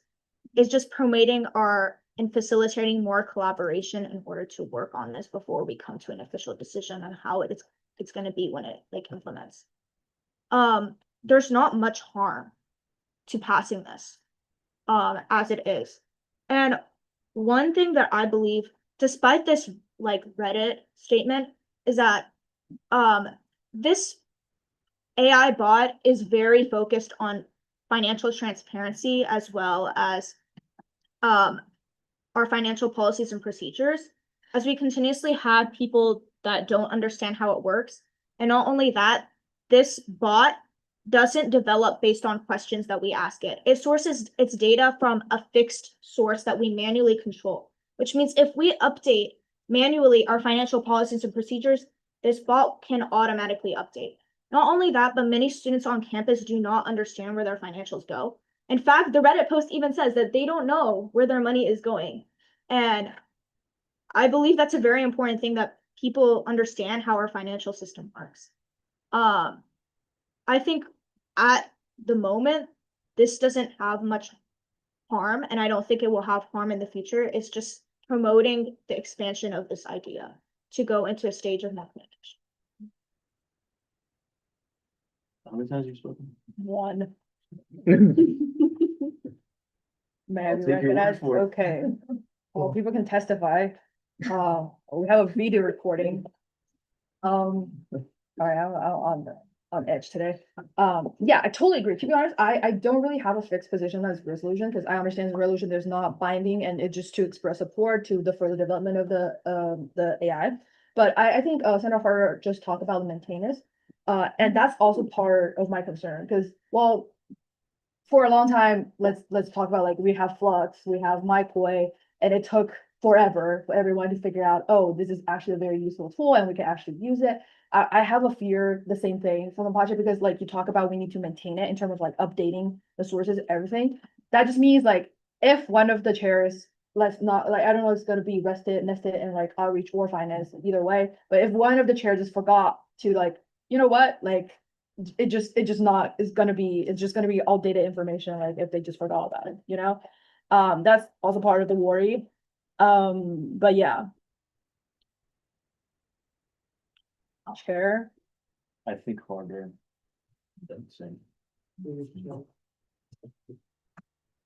I just wanted to comment really specifically about this weird notion that because it's a student and because the student was previously involved in AS, there's something shady about it.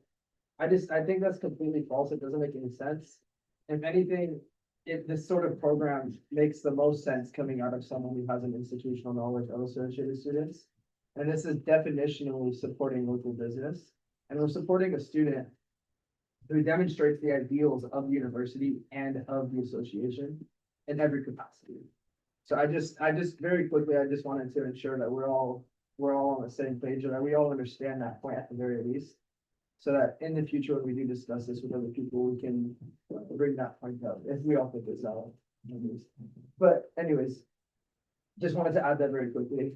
I appreciate it, and I appreciate everyone for listening to this. I think Senator Mohis makes a good point. This is not, there is very, very little, there's very little negativity that can come from this. So the repercussions would be very, very minimal and example. I will. Saying Monkeys, Holly would like to speak, recess of 5, to make all of it happen. Saying. Thank you, Senator Harder, and Mr. Will for being here. From what you said, I know that campus itself is doing well in this, and we would have access to some files that student of the information that we have access to. Should be kept.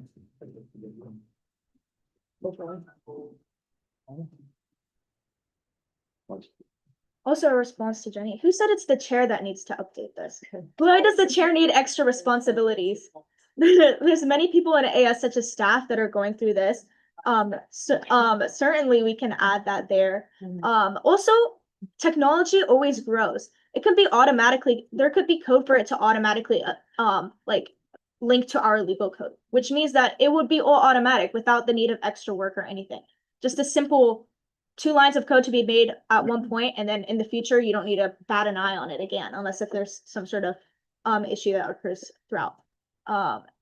Things like that can always be made, and at this stage that's the points where that's where it starts to get made. So it doesn't always need to be a work additive. Holly, please. Yeah, awesome. Thank you for giving me the floor. I wanted to answer some of the questions you all have posed about why a product from a student would be a point of contention or a point of discussion. And the reason for that is because the university, I mean, really the UC system actually, has policies governing who owns what intellectual property. So like I, as a staff person, if I create something in the scope of my work with university resources, the university owns it, right? I couldn't take it with me. I'm not a tech person, so that'll never apply to me, but part of what we'll do in the process is review if this would be compliant with that policy. And it's not about any one person as an individual. So I hope it doesn't feel that way. It's just that's how the university defines it by policy.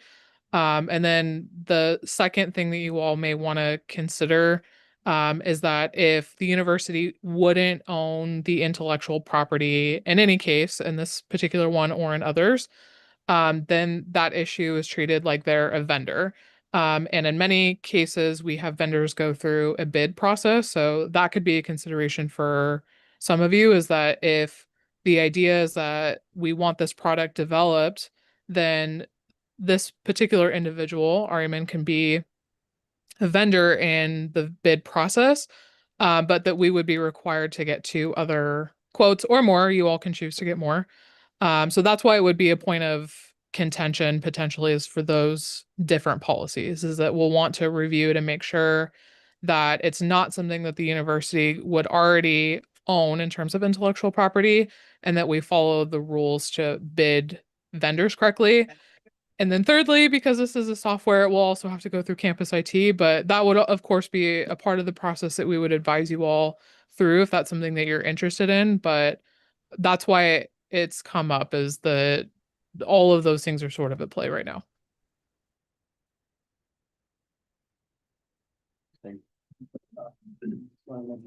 To say that I am going to volunteer the airline for property, I guess you to be mine, and then about the other comment that And your copyright for the code as well.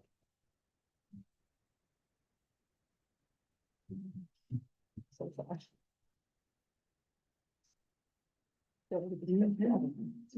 Yalla. Should we go with that, or people have passionate thoughts? Yeah. Gonna motion to refer to executive committee, if that's okay. It was out of outreach committee. Yeah, like a century ago.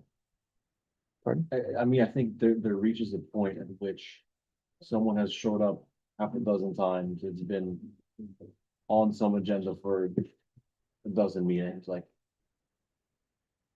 I feel like you, from my understanding, you owe the student and the person who's proposed it, a vote on it at some point, unless you want to make the case that there should not be a vote on it. Unless, of course, you think it needs more thorough committee treatment. And. Yeah. Motion to vote on a resolution expressing, well, adopt, or is that the? Vote on is. Okay, on a resolution expressing support for adopting a budget.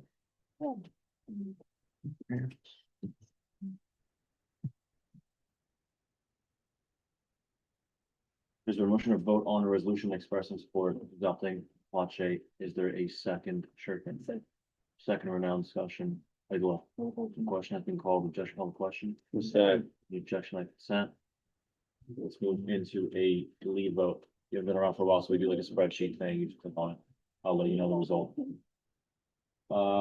It's 9, so I guess theme vote song. like a minute ago. Wait,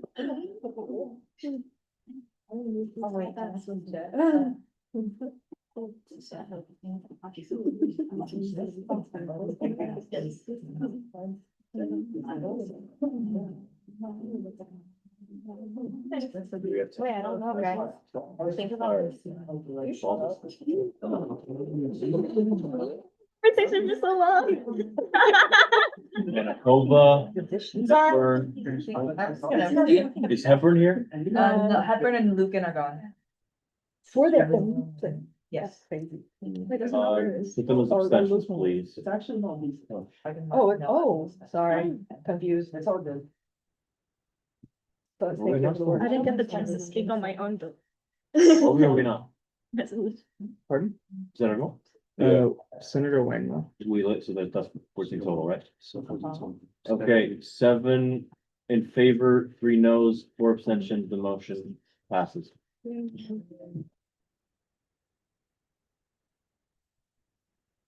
Forgot about. Okay, 15-minute recess, enjoy. When we come back, it will likely be administrative and then. Well, session. Oh, yes. Yes. I did good.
Infinite glitch. It is. Order. 9:23 PM. There's no better time to start. Die for. Jenny, for Hey. Hey. I just told them. Decorum, please, please. Okay, do we have unanimous consent? So here's the deal. President's on the way. With or without Miles, I'm not sure. But we're gonna discuss the thing we have to discuss. In the meanwhile, let's do the administrative stuff. Do we have unanimous consent to move to section L, appointments and resignations? Right. Like that. I think it's ready. There's like a bunch of easy stuff. A notable one. The chair and vice chair of the investment advisory committee who drafted the investment proposal have graduated and are like having fun with their lives now, so. There's a new person in the chair position, not in the vice chair. Sure.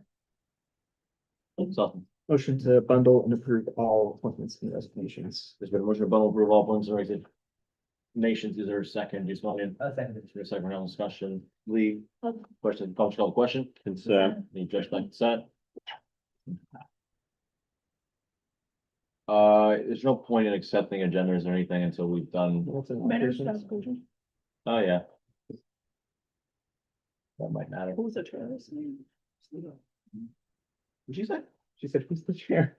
Bruh. I don't know who chair. Yeah, where's Mira? Oh, wait, are we? No. Did I ask? No? Okay. How do you guys feel about going into section K, minutes and allegations? Consent. Consent. Positive. Does anybody not feel like that? Well, consent. Okay, where's section K? Lee? There's been a motion to bundle and approve all minutes and allocations. Is there a second? Is that, John? There's been a second round of discussion. Did anybody spend their spring break? Yes. Gonna. Oh, I thought you did. I thought you had like an outstanding note. Minutes of the association. Okay, we should probably try to look at minutes for those consent. Yeah. We're now in discussion. Senator Thorne, any appointments and resignations, or not appointments, minutes and allegations? Yeah, usually you're the one who, if anybody has any insights on minutes allocations, it'd probably be you. No problem. I guess the system of us just looking at minutes is just a ridiculous endeavor. Yeah, like, let's not take it for granted. It's just. Sussman would say, my department's bills.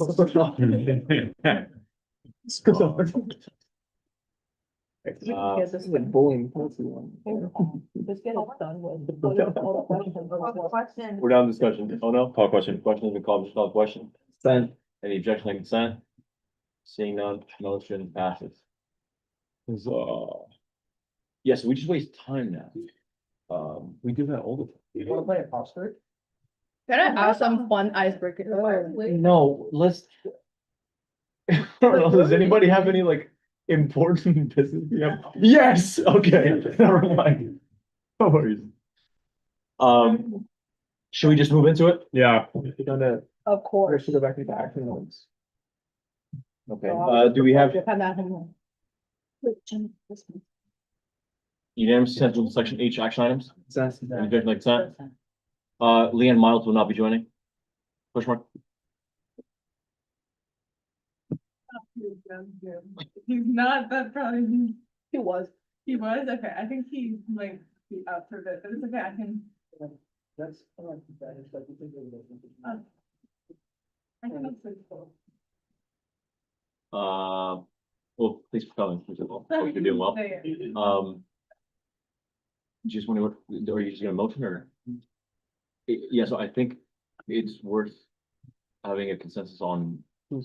Yes, who's in here? Standard proxy.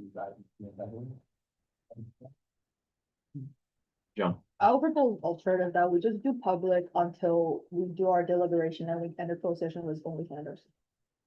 That's, Do you want me to present on the memo that I sent though? is that gonna be That confidential? needs to be. Yeah, then that's fine. We can motion it, later. what?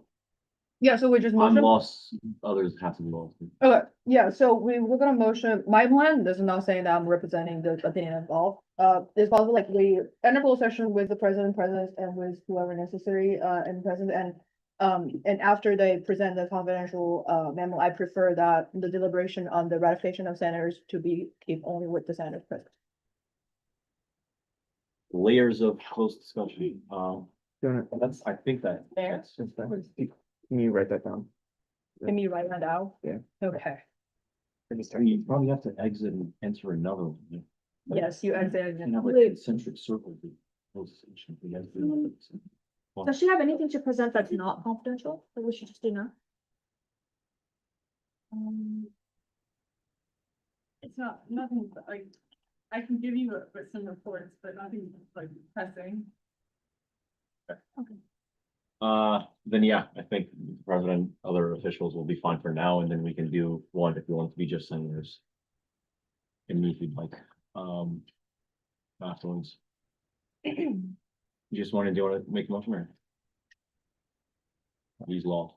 But you should We walk in that. talk louder. You just want to, do you want to make? Yes. I like the instinct of, yeah, go for it. I need to enter closed session with senators, proxies, internal vice president, and president to discuss the nomination of the. And Fernando. I'm gonna leave, unless you guys really want me to. It's okay, for the first one, it's okay. Yeah. Yeah, and Fernando. And Fernando, to discuss the appointments and confirmation. Oh, and.